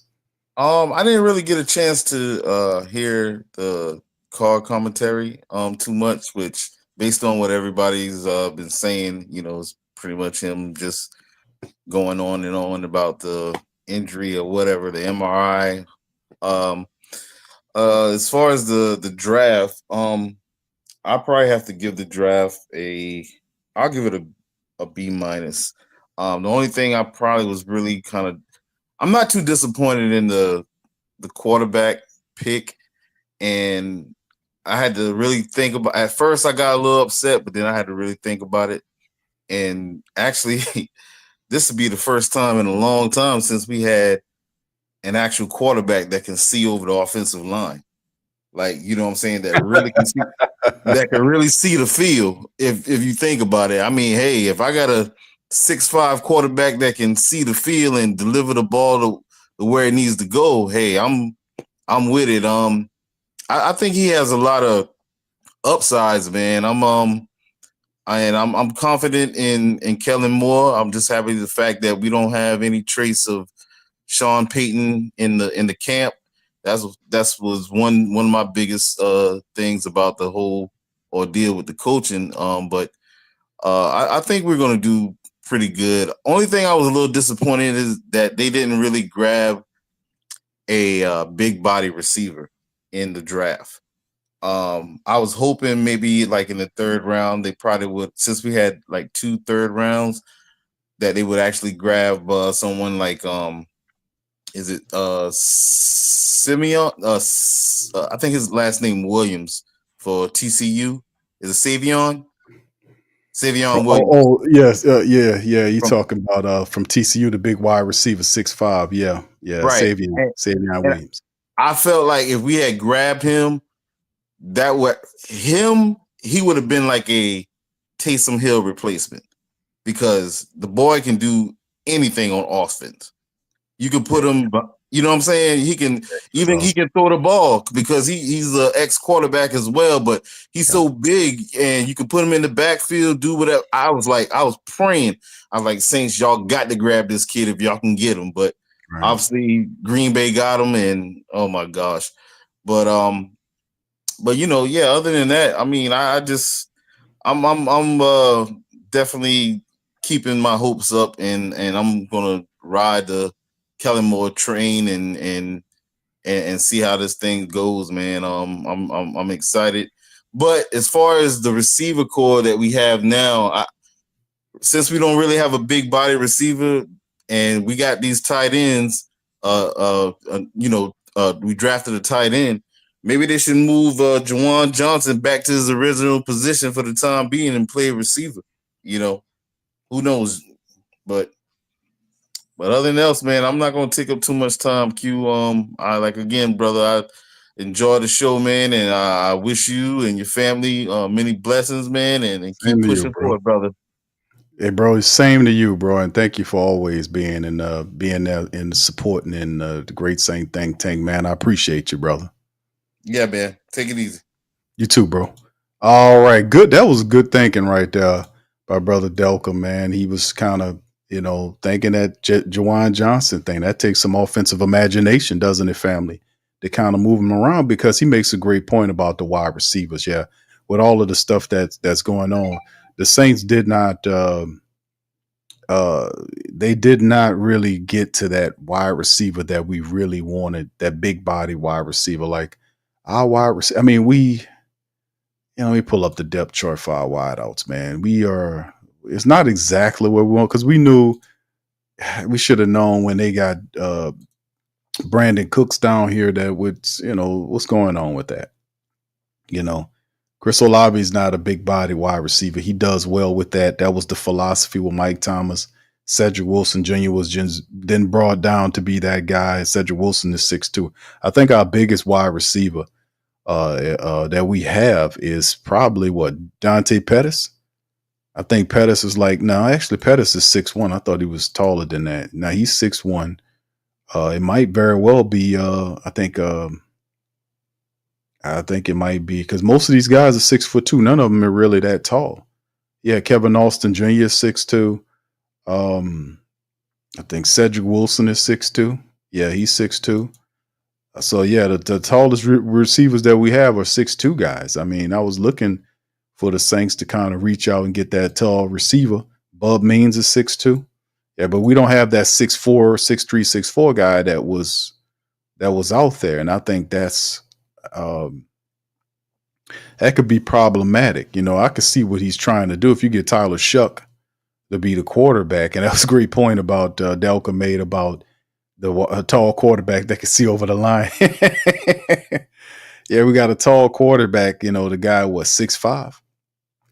But we got a bunch of smaller receivers. Chris Olave 6'1", Rashid 6'1", Brendan Cooks is like 5'9", 5'10". Yeah, I don't know. That's an interesting kind. That was also kind of questionable. It's like, okay, I was saying it all throughout the draft. Hey, we need to get a taller draft guy. They ain't even get it in the undrafted market. I'm like, what's going on with that?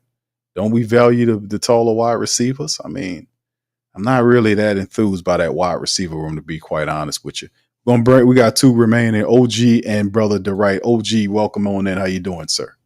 What's going on, Big Q? Good, my brother. Good to hear from you, OG. You been all right, bro?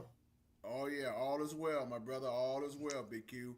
Good to hear. Go ahead, brother. Everything I heard tonight. I mean, I don't have to have no extra input on that because JT pretty much covered it all. Trey covered it all. Hakeem, shout out to Hakeem. He covered it. And the last two callers, I say, look, I'm just going to give my little bit and I'm going to get on out the way. But can we please get rid of that damn car, Q? Please? Can we please get rid of that damn car? I can't with this dude, bruh. I can't. What you thought about the OG? I know you've seen the video footage of his testimony to the church, and like I said, I think a lot of times, man, like it's dealing with the pressure of being a quarterback. You're making a lot of money, man. You got to know how to deal with this thing, and the Who Dat Nation is tough, and we tough when you don't win. Oh, yeah. Now, listen, if you play hard and you show that he played hard as he can, that's one thing that could be forgiven. But this kind of behavior with the contract, being mad and then saying, mad at the Saints for restructuring, even though he said, I won't take a pay cut, but I'll restructure, and then turn back and go against it, all this other kind of stuff, and then and be mad at people that hate him. What do you think about all that, bro? Bruh, all I can say, Q, cut this dude. Get rid of this dude because, Lord have mercy. I don't mind. It's okay that Derek Carr is a Christian and all that. I get that. There's nothing wrong with that. But on the football side, not so much, bruh. Yeah, the football. The football. Right away. Mm-hmm. Right, I agree. I agree, Jerry. What if the Saints work it where Derek Carr returns and comes back as the quarterback? What do you think? It ain't gonna happen, Q.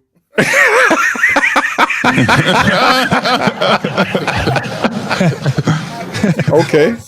I'll get you sweet. He ain't coming back. Okay. All right, OG. Okay, I believe you, brother. If you say so, brother, I'm gonna ride with the OG man on that one. OG say he don't want him back. I got you, brother. I hear you, man. I do not.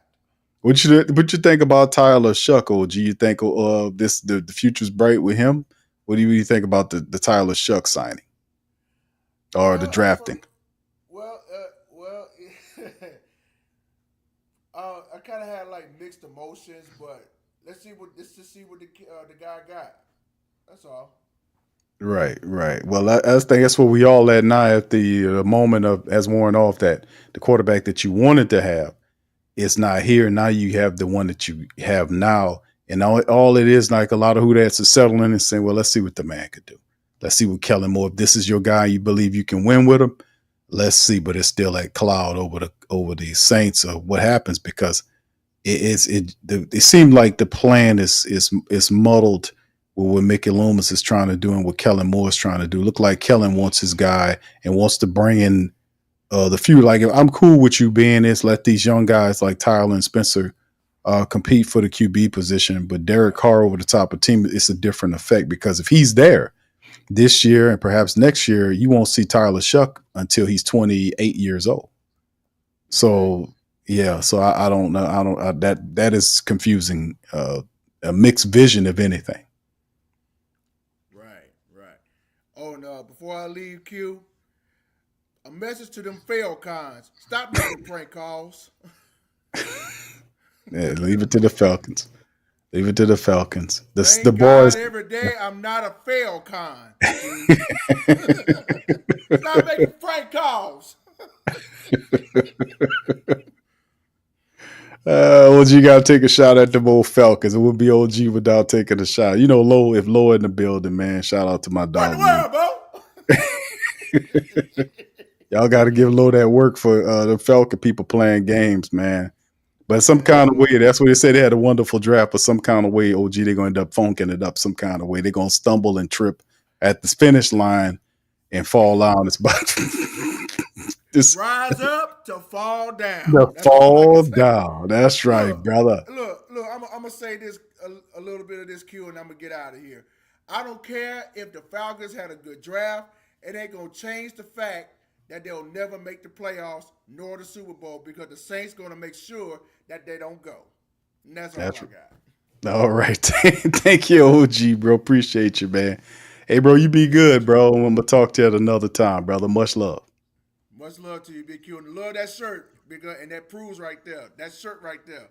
That shirt right there. That's right, bro. We got it. All right, OG. Rise Peace, up brother. to fall down. Fall down. That's OG. That's right. All right, let's give it. Go one for Low. Here you go, Low. There you go.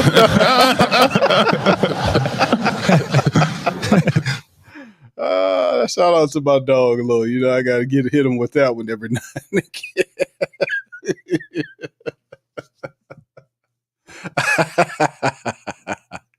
All right, brother DeWright was in it. What's up, brother DeWright? How you doing, sir? Ooh, Big Q. Can you hear me? Yes, sir. Loud and clear. Welcome on in, bro. Been a minute, man. Oh, bro, been a minute. How's family? How's everybody, man? Yeah, good, blessed and good, my brother. Appreciate you and hopes everything going the same way with you and your family, my brother. Hey, man, likewise, man. I I don't have too much to say. I'm gonna kind of like piggyback what Jerry said. With everybody had valuable points, you know. As far as Derek Carr is concerned, man, that dude been fragile. Q, you already knew that. yes. I would indeed, bro. Indeed. Right, bro. All through the season, he's been fragile. I mean, this at the end of the season didn't demonstrate how fragile he was. This started right when he realized that he had to come back in the second season and pretend to be a grown up. You know what I'm saying? And we saw it then, how fragile that boy was. So, we knew it then that he was going to show his true colors of what he really is about, man. Come on, man. Playing quarterback, man, it's not for sissies, bro. I hate to say it like that, but it's not. Bro, bro, you got to be a grown man. Bro, you got to be a grown man in that position, bro. Mm-hmm. Skin is thin, bro. The man thin his skin is thin, man. Yeah, bro.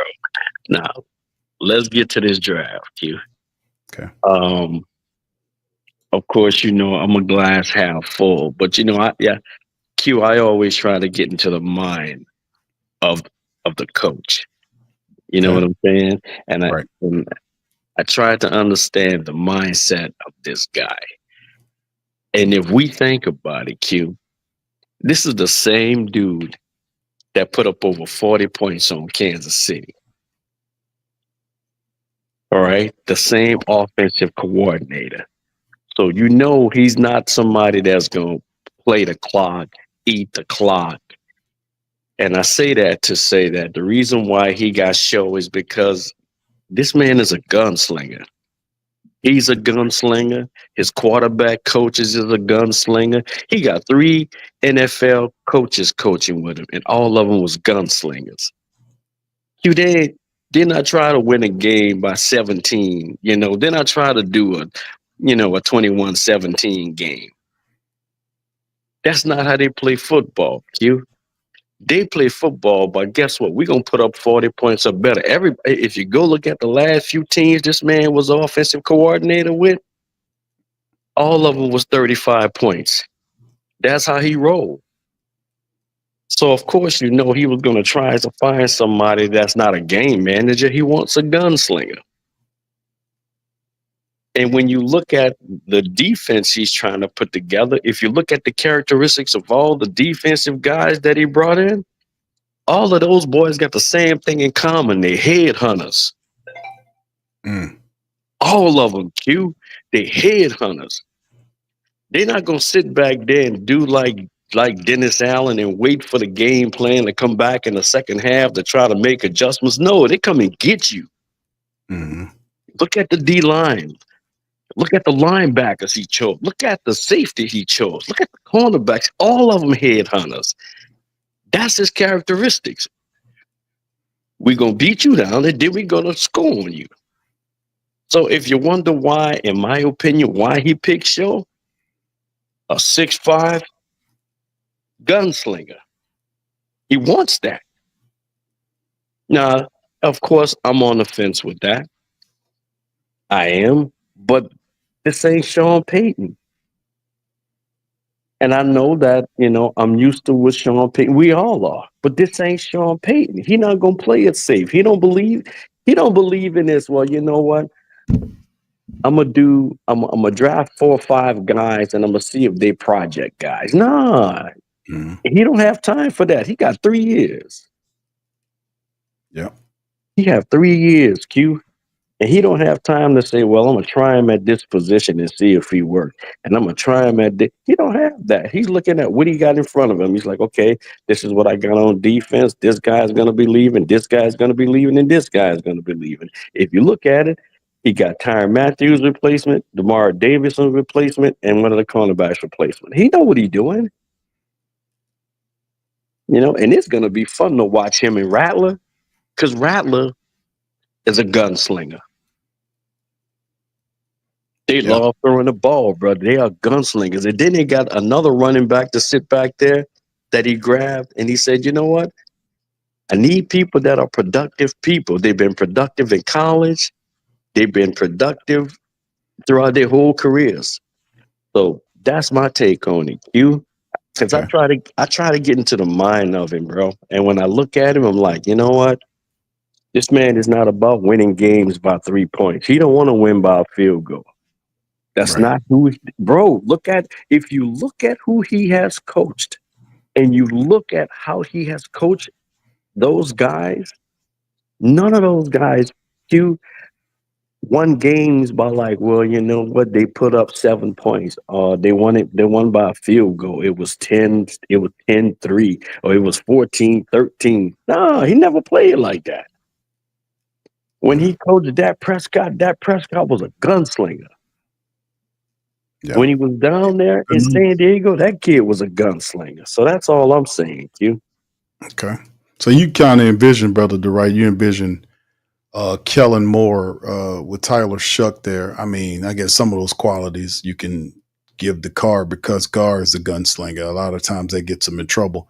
A wide open style offense with guys just kind of pushing it downfield. And like I said, I can see the philosophy. I definitely agree. I don't think our teams are constructed the same, offensively speaking.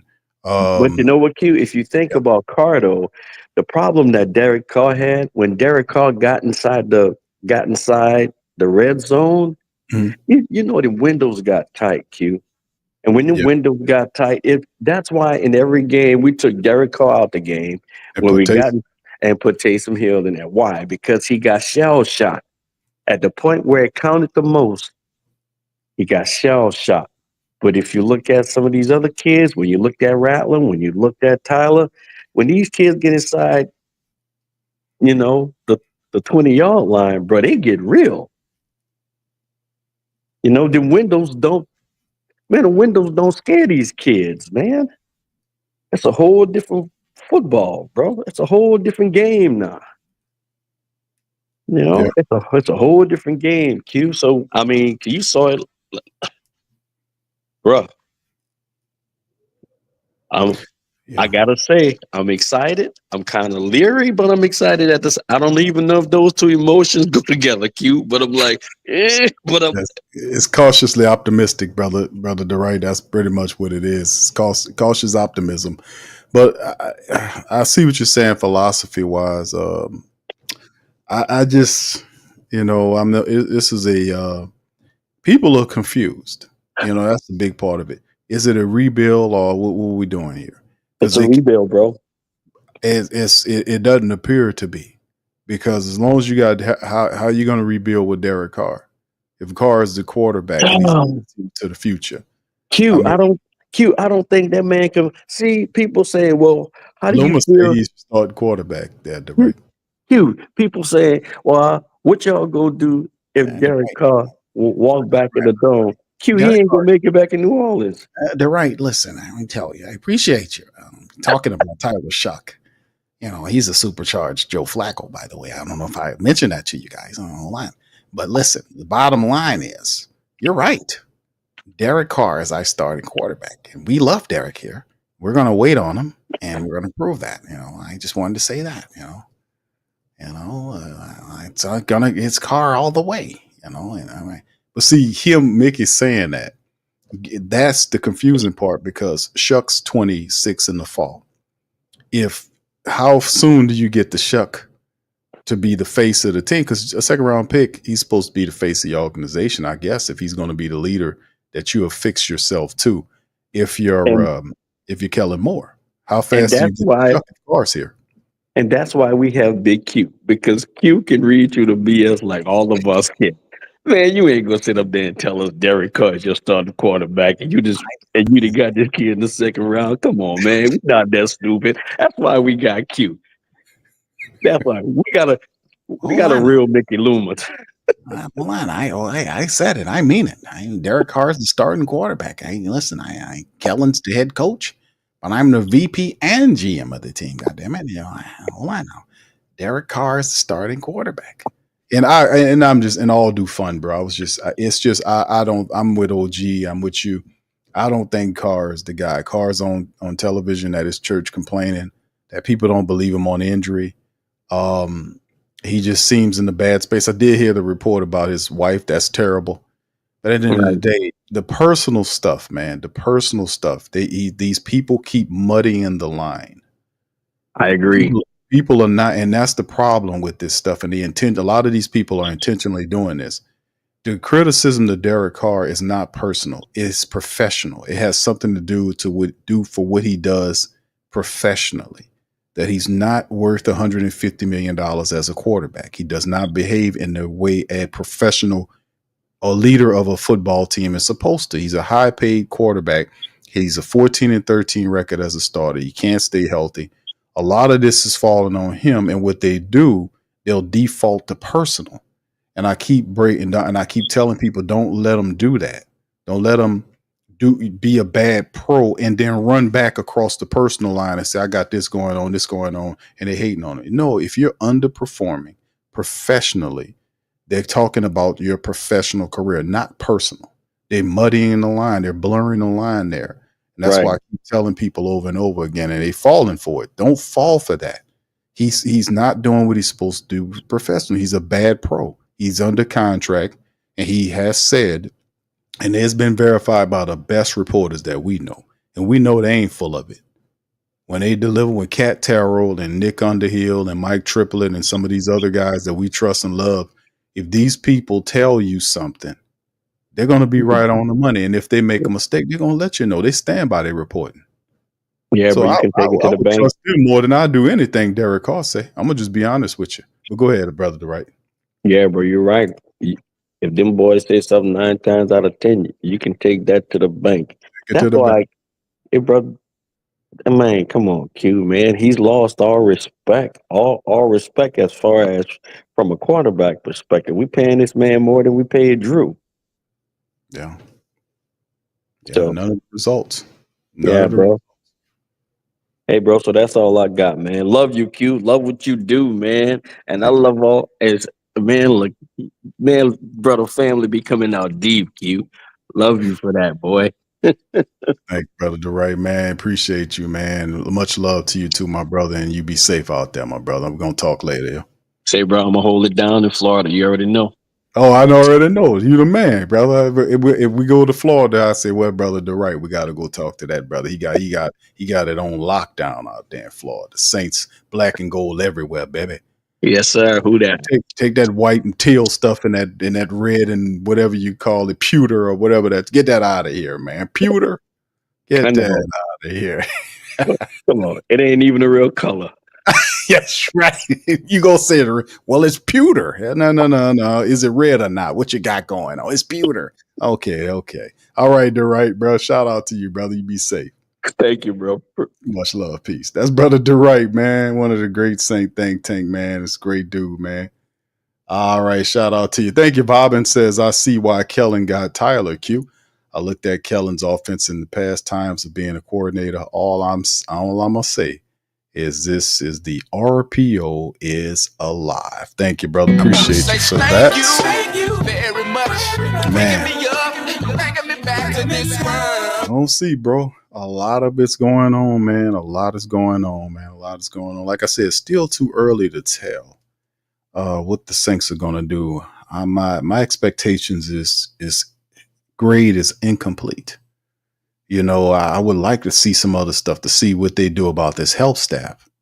Are they going to hire anybody to improve the health staff? I mean, all Mickey Loomis, the last press conference he gave at the end of the season was, well, you know, we're going to do evaluations and all this kind of stuff. I remember during the Super Bowl, you had reporters questioning Cam Jordan. I played that. on the show just to let you know how they try to run a narrative that you were hearing that people talk about. It's the health staff. We know not it. And then Cam sit up there and talk about injuries like the health staff ain't a part of it. It's not Big Q's job to make sure the players are healthy, but I do recognize the fact that they are failing to be healthy because of whatever the Saints got going on there. Whatever the Saints and Pelicans got going on, it is ridiculous. And all these people do is sit up here and sign these weird arrangements with these other cats, and all they do is got these players hurt. It's the craziest, weirdest things. Like, in every year to justify failure, they come out and talk about injuries is why the team failed. And y'all know they're not supposed to do that. The players will tell you every year at the start of the year, there is no excuses. With failures, not excuses. But at the end of the year, you hear Cam Jordan, Mickey Loomis, and everybody else start talking about if the injuries wasn't stopped, we would have had a playoff game. We'd have been started on this guy. We started on this guy. Well, shit, it don't happen in the value. It's a reason for everything. If there's a reason for everything, then there's a solution. If there's a problem, there's a solution. Some solutions are a little bit more difficult than others, but if you research and find it, more than likely the Lord will put it in your hands. If you're serious, He'll put the solution in your hands. So I'm sick of the injury excuse from both of these franchises. I really am. Injuries could be helped by getting better medical personnel, better technology. I say the same thing all the time. You can't sit up here and tell me that Philly wasn't dealing with injuries. When the Raiders kicked the Saints' teeth in, they had 13 to 16 players that were hurt, and they still kicked the Saints' teeth in. What was their excuse? Everybody's dealing with injuries. But for some weird reason, the Saints and the Pelicans franchises seem to have them more than others. So, and then they usually blame it for they don't talk about the shitty coaches that they have, the dumb coaches that they have, the poor preparation that's involved with it. But all you get is these people that's collecting checks that have the nerve to stand up in front of you and blame something that can't fight back for why they fail. And they'll never point at the coach or the bad decisions of the general manager, the bad drafting, the bad development of the players that they're getting, like Zach Bond, who they picked up, and Zach Bond go up there and help them people win the Super Bowl. They gave him a big contract. I'm like, who is this guy? That guy been with us the whole time. The Saints did not know how to use him. And they drafted the guy. So, in the end, that happens over and over again because a lot of times they don't have a vision. That is not my fault or no problem, but you never hear Cam Jordan mentions that. He don't talk about that, do we? To me, that's disingenuous to sit up here and point at something that can't hit back. But don't blame nothing else. That's what I'm saying. That narrative, we're going to kill that narrative, man, straight off the bat. We got one more caller. We got brother Slim. How you doing, Slim? Welcome on in, brother. What's down, Big Q? Can you hear me? Yes, sir. Loud and clear. Welcome on in, my brother. All right. Nice t-shirt, by the way. Hold on, Slim. Let me show you one, man. I got a brother that do it way better than me, bro. Look at this brother right here. How you like that? Shout out to Big Lou, man. Shout out to Big Lou. Much respect, Big Lou. But yeah, we gonna clown you every time, brother. He got one of me too. He got one of me too. So yeah, he got one I had on the Falcon shirt over that when we lost. But yeah, but we'll go ahead, Slim. The floor is y'all, my brother. What you think about the draft and the Derek Carr? First of all, real talk, it's pretty solid draft to me, my personal opinion. The Tyler Shuck pick, still a question in doubt, but go out there and prove it. But I ain't gonna lie to you, after this Derek Carr debatical stuff going on, I rather Tyler Shuck than Derek Carr, yo. That's just the way I feel, bro. Come on, man. You gonna go in the church, not church. You going to church. Church. That's right. You gonna go in the church, and I got an injury and all this, bro. The Derek Carr era is over with. To me personally, it's over with. It should have been over with. Mickey Loomis is a goofball when it comes to Derek Carr. Come on, man. Like, dude, you talk about you got a shoulder injury all of a sudden. And I think he knew that the Saints was going to try to move forward.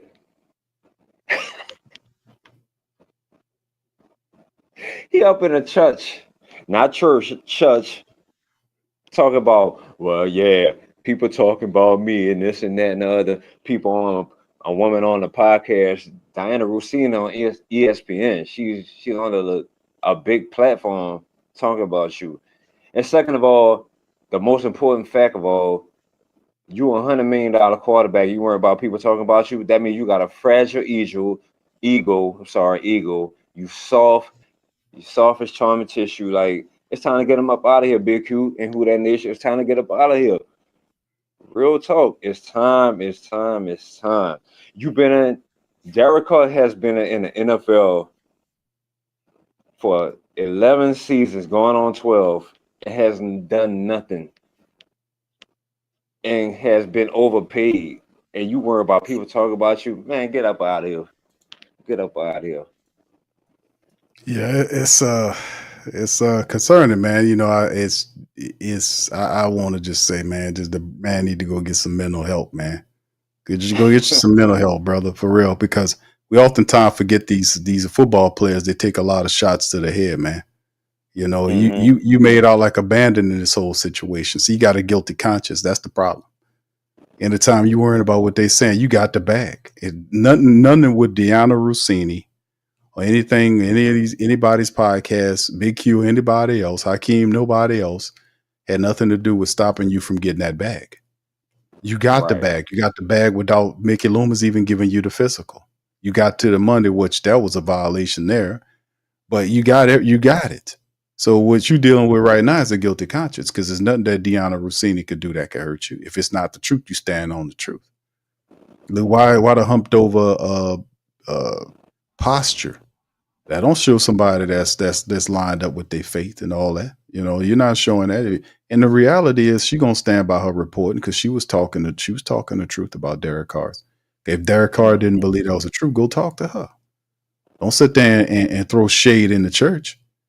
You have the opinion. You don't think Deanna Rossini or anybody, if you open up the line for Derek Carr to come and talk, come on, talk and tell us what's going on. Come talk to the people. Let them ask you some questions. Come talk to the people. Clear, straighten them out. Let us know. But doing it like that, man, it's just foolhardy. You're looking for something that you're not going to get, because there will be no quarter. I mean, I expect him now in his contract come back down here and play. That's what I expect. That's what a professional's supposed to do. If not, then the Saints need to go ahead on in June, post June 1st, cut him, because he can't be traded. According to him, he's hurt, so you can't trade an injured player. So end up post June 1st, cut his ass, get him on up out of here, and let him go do whatever he wants to do. Because 14 and 13 in a couple of years is what I call is a good spendage of money. But go ahead, Slim. I'm gonna give you the floor, bro, before we close out. Nah, you good, Big Q. Like, facts, Big Q. You speaking facts, but I'm just saying a truth. For me, Derek Carr, he's not a leader. Like, you got to be an alpha, especially at the quarterback position. You got to be an alpha dog. He's not a dog. You gonna mean to tell me and say the Super Bowl was in New Orleans? He disappeared. Everything was happening in New Orleans. You disappeared. No word, no nothing. All of a sudden, you just come out, oh, my shoulder hurt. After you got a restructure for what? I think it was like $40 million at the restructure. Come on, bro. Come on, man. I ain't gonna lie to y'all, Who That Nation, Big Q. I didn't like the Derek Carr signing in the first place, but I was rooting for him because he was wearing the black and gold. I want to see my team win it at all costs. But however, get him out of here. Let's move forward. That's all I got to say about that. As far as the draft, I like the draft. They had some solid picks. And shout out to Kellen Moore, because I think the Saints had 9 total picks. I want to say 9 total picks. They didn't trade up. They didn't trade back, whatever. They stood pat at all 9 picks and made some solid picks. So shout out to, the Kellen Moore effects is here. Let's give him some time, Who That Nation. I mean, he's a young rookie head coach. Let's give him some time and let's move forward. That's all I got to say. Well, Slim, thank you as always, bro, for representing the Who Dat Nation, the Great Saint Think Tank, the Pelican community as well, bro. Always in there dropping science and Yes, keeping it sir. lively, brother. We appreciate you as always, my brother. Thank you, man. Appreciate you too, PQ. Keep doing your thing, brother. Nice t-shirt again, by the way. And Yeah, and Lord, Lord don't like that, bro. He laugh at that. Shout out to my dog, Lord, man. and shout out to DC, my boy DC, and shout out to Queen Lex. Keep doing y'all thing. We love y'all. Y'all represent us well. Thank you, Who brother. that? Much love. And go pals mine. I'm still working on Go. my Jamaican accent. That's right. I think DC gonna be doing classes for that coming up soon, man. All right, Slim. Thank you, man. Much love. Peace, bro. Appreciate you, bro. All right, that's brother Slim, man. Always keeping it likely and live, man. Listen, we appreciate y'all tonight, man. There's a poll question in the chat as well, fam. Before we get ready to go, we played the Derek Carr interview with him. Do you believe Derek Carr? Do you believe what he says? Well, right now, I mean, we've had well over 200 people that chimed in the poll. If you guys didn't have an opportunity to chime in, we about to shut the poll down before the stream in. Feel free to throw your vote in there. Jaden says no. Okay.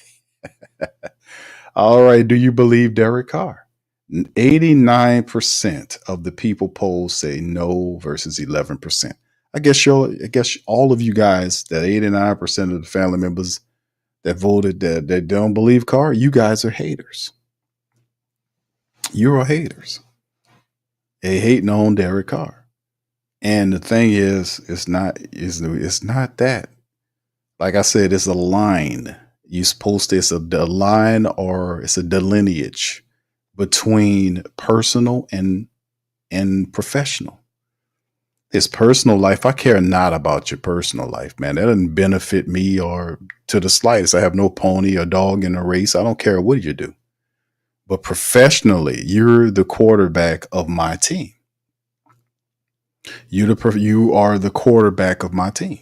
So if you're not behaving like a professional, like honoring your agreement, asking for a raise when you don't need one. The Saints did not do anything to keep money away from Derek Carr. If Mickey Loomis could find a way to give him extra money, he would. I really do truly think that, because he didn't stop him from getting a bag. I know I read what John Sigler said on day 3 of the draft. John Sigler said he didn't give him a physical.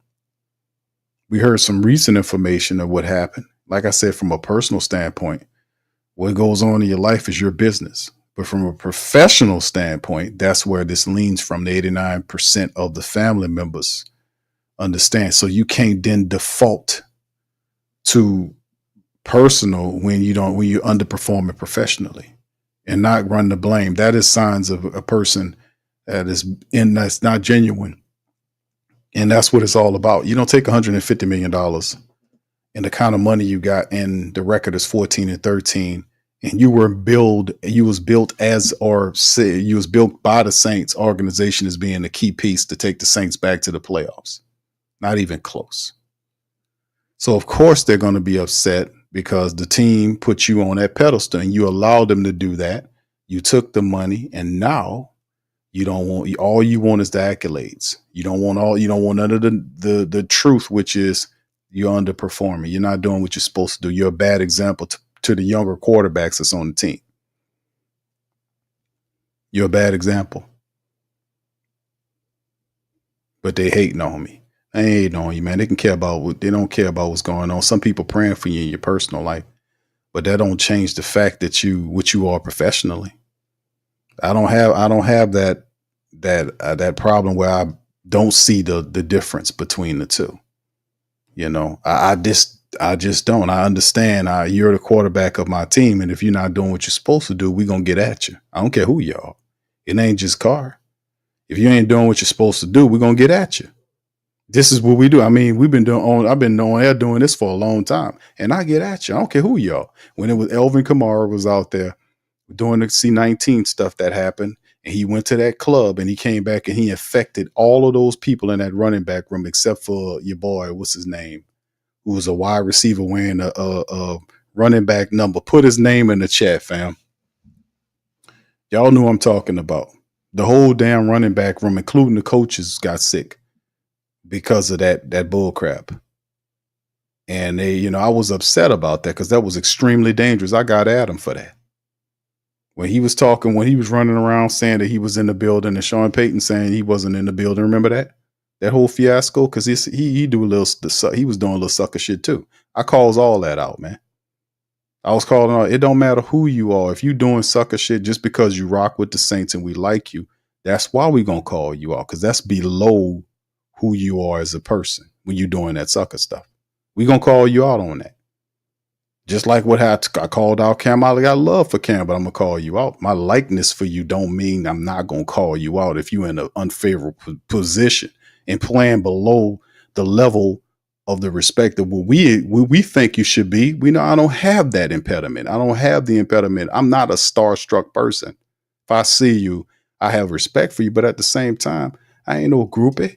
I ain't gonna run. No, I don't do all that, man. Because in my mind, you work for me.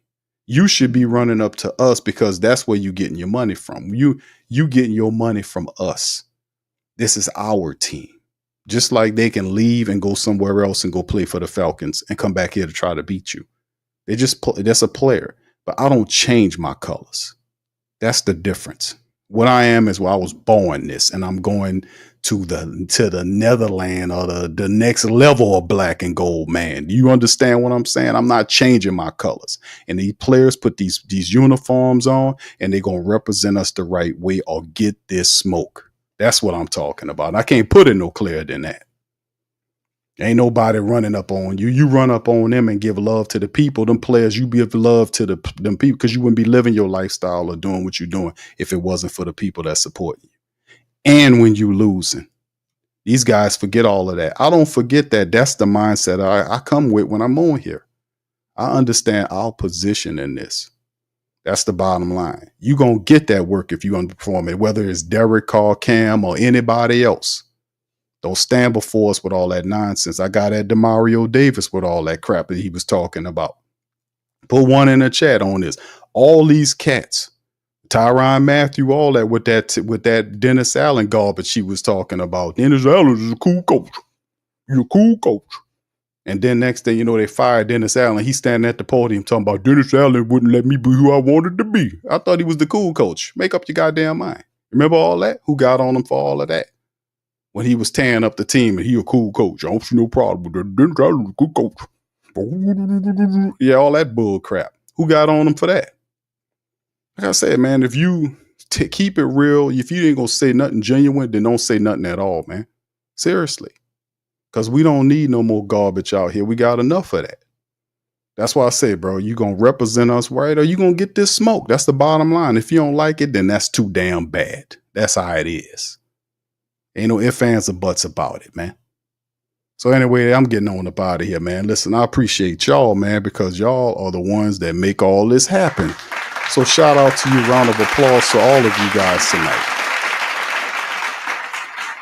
I'm going to get out on that. But listen, man, y'all do us a service. Hit the like button if you enjoyed it. Shout out to all the callers, terrific callers tonight. Always good to hear from New That Nation. I know I was supposed to talk to you guys on Sunday, but I had to keep it real, come back around. I was tired, man. I was almost 20-something hours of broadcasting over 3 days. I hope y'all enjoyed it. Shout out to DC, Pops Q. They was down there. They was in there representing for those 3 hours, man. Y'all know we do them streams once every year with the draft, man. It's a lot, man. So I hope y'all enjoyed those shows. And, we'll be back doing more and more down the line as we're getting ready for the breakdowns for the Patreon. So for the family members, I'm working on the breakdowns for the draft, footage and all that stuff we'll be having for the draft stuff that'll be released on Patreon coming up this week. The Undrafted guys, breakdowns, all that kind of stuff, and most stuff for our Patreon family members, rolling that together. A lot of stuff coming up for our YouTube membership family. I'm going to have a lot more extra time to be able to work on some stuff, some changing, positive stuff, shaking and baking. Shout out to Deborah. Shout out to Scoob. Shout out to Mont. Shout out to all of the fam. Scout. What's up, Scout? I see you, fam. Much love to y'all. Jerry Covington, Bev, V. Griffin, Brother Duke, KT. Shout out to KT, who's also dropped some good knowledge and game all of the family members, my dog, all y'all hit the like button, hit the sub button if you're not a sub, share the show, that helps out as well. Check out our sponsors in the section below. And I'm going to see y'all on Patreon tomorrow for the family members, and the rest of the family members that are not YouTube members or Patreon champions. I'll see you later. So much love to y'all. Appreciate y'all. Have a wonderful night. Who dat? Peace. Yeah. Boogie like Benson, I'm a who that. I'm a who that. Long as I'm living, I'm a who that. Lose or winning, I'm a who that. Sports Coma, yeah, this is where we do that. Where we do that, where we do that, where we do that, where we do that, where we do that. Boogie like Benson, I'm a who that. I'm a who that. Sports Coma, this is where we do that. Where we do that. Welcome, welcome, welcome. Somebody please better help. Running this thing like Elf. I thank God every day I'm not a felt. Go to YouTube Live with Big Q and the guys. If you ain't ride or die, the bandwagon get flipped. Been marching in, that was way for the ring. I was yelling out your shade for the championship. Bucking on town, duck down. Falcons, pluck, get shut down. Panthers ain't much touchdown. The vision really belong to us now. So much hate on the Saints, you could probably tell. Ever since Bounty Gate hit the NFL, when things seem fishy and you probably smell the crooked referees on Roger Goodell. Yeah, money like this and I'm a who that. Every day I'm living, I'm a who that. Lose or winning, I'm a who that. It's the Sports Coma, this is where we do that. Where we do that, where we do that, where we do that, where we do that, where we do that. Boogie like this and I'm a who that. It's the Sports Coma, this is where we do that. You're listening to the Sports Coma with Big Q and the guys on the PRO Media Network.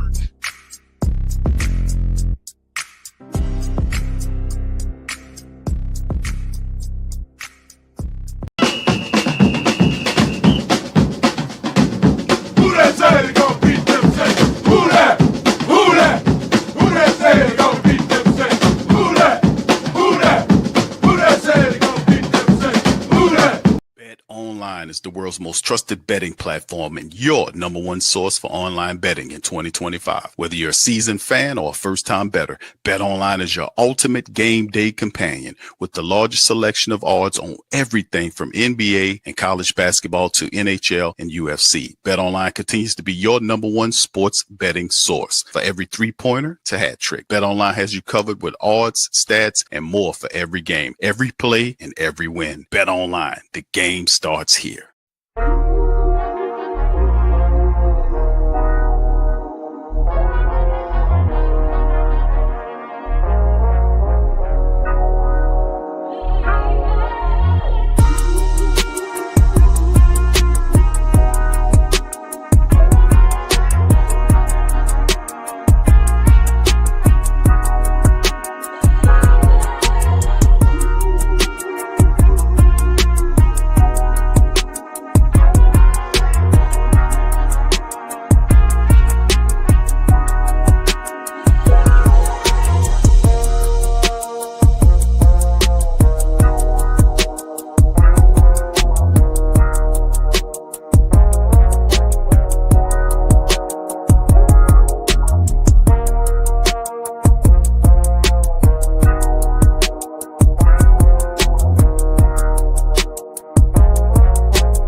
WhoThatDaily.com. That's right, WhoThatDaily.com. Your one-stop shop for everything New Orleans Saints, New Orleans Pelicans, LSU Tigers, even the top flight boxing news. So if you're a Who Dat and you're looking for a place to stay up on your team, WhoThatDaily.com is your site. The WhoThatDaily.com for the sport Who Dat in all of us.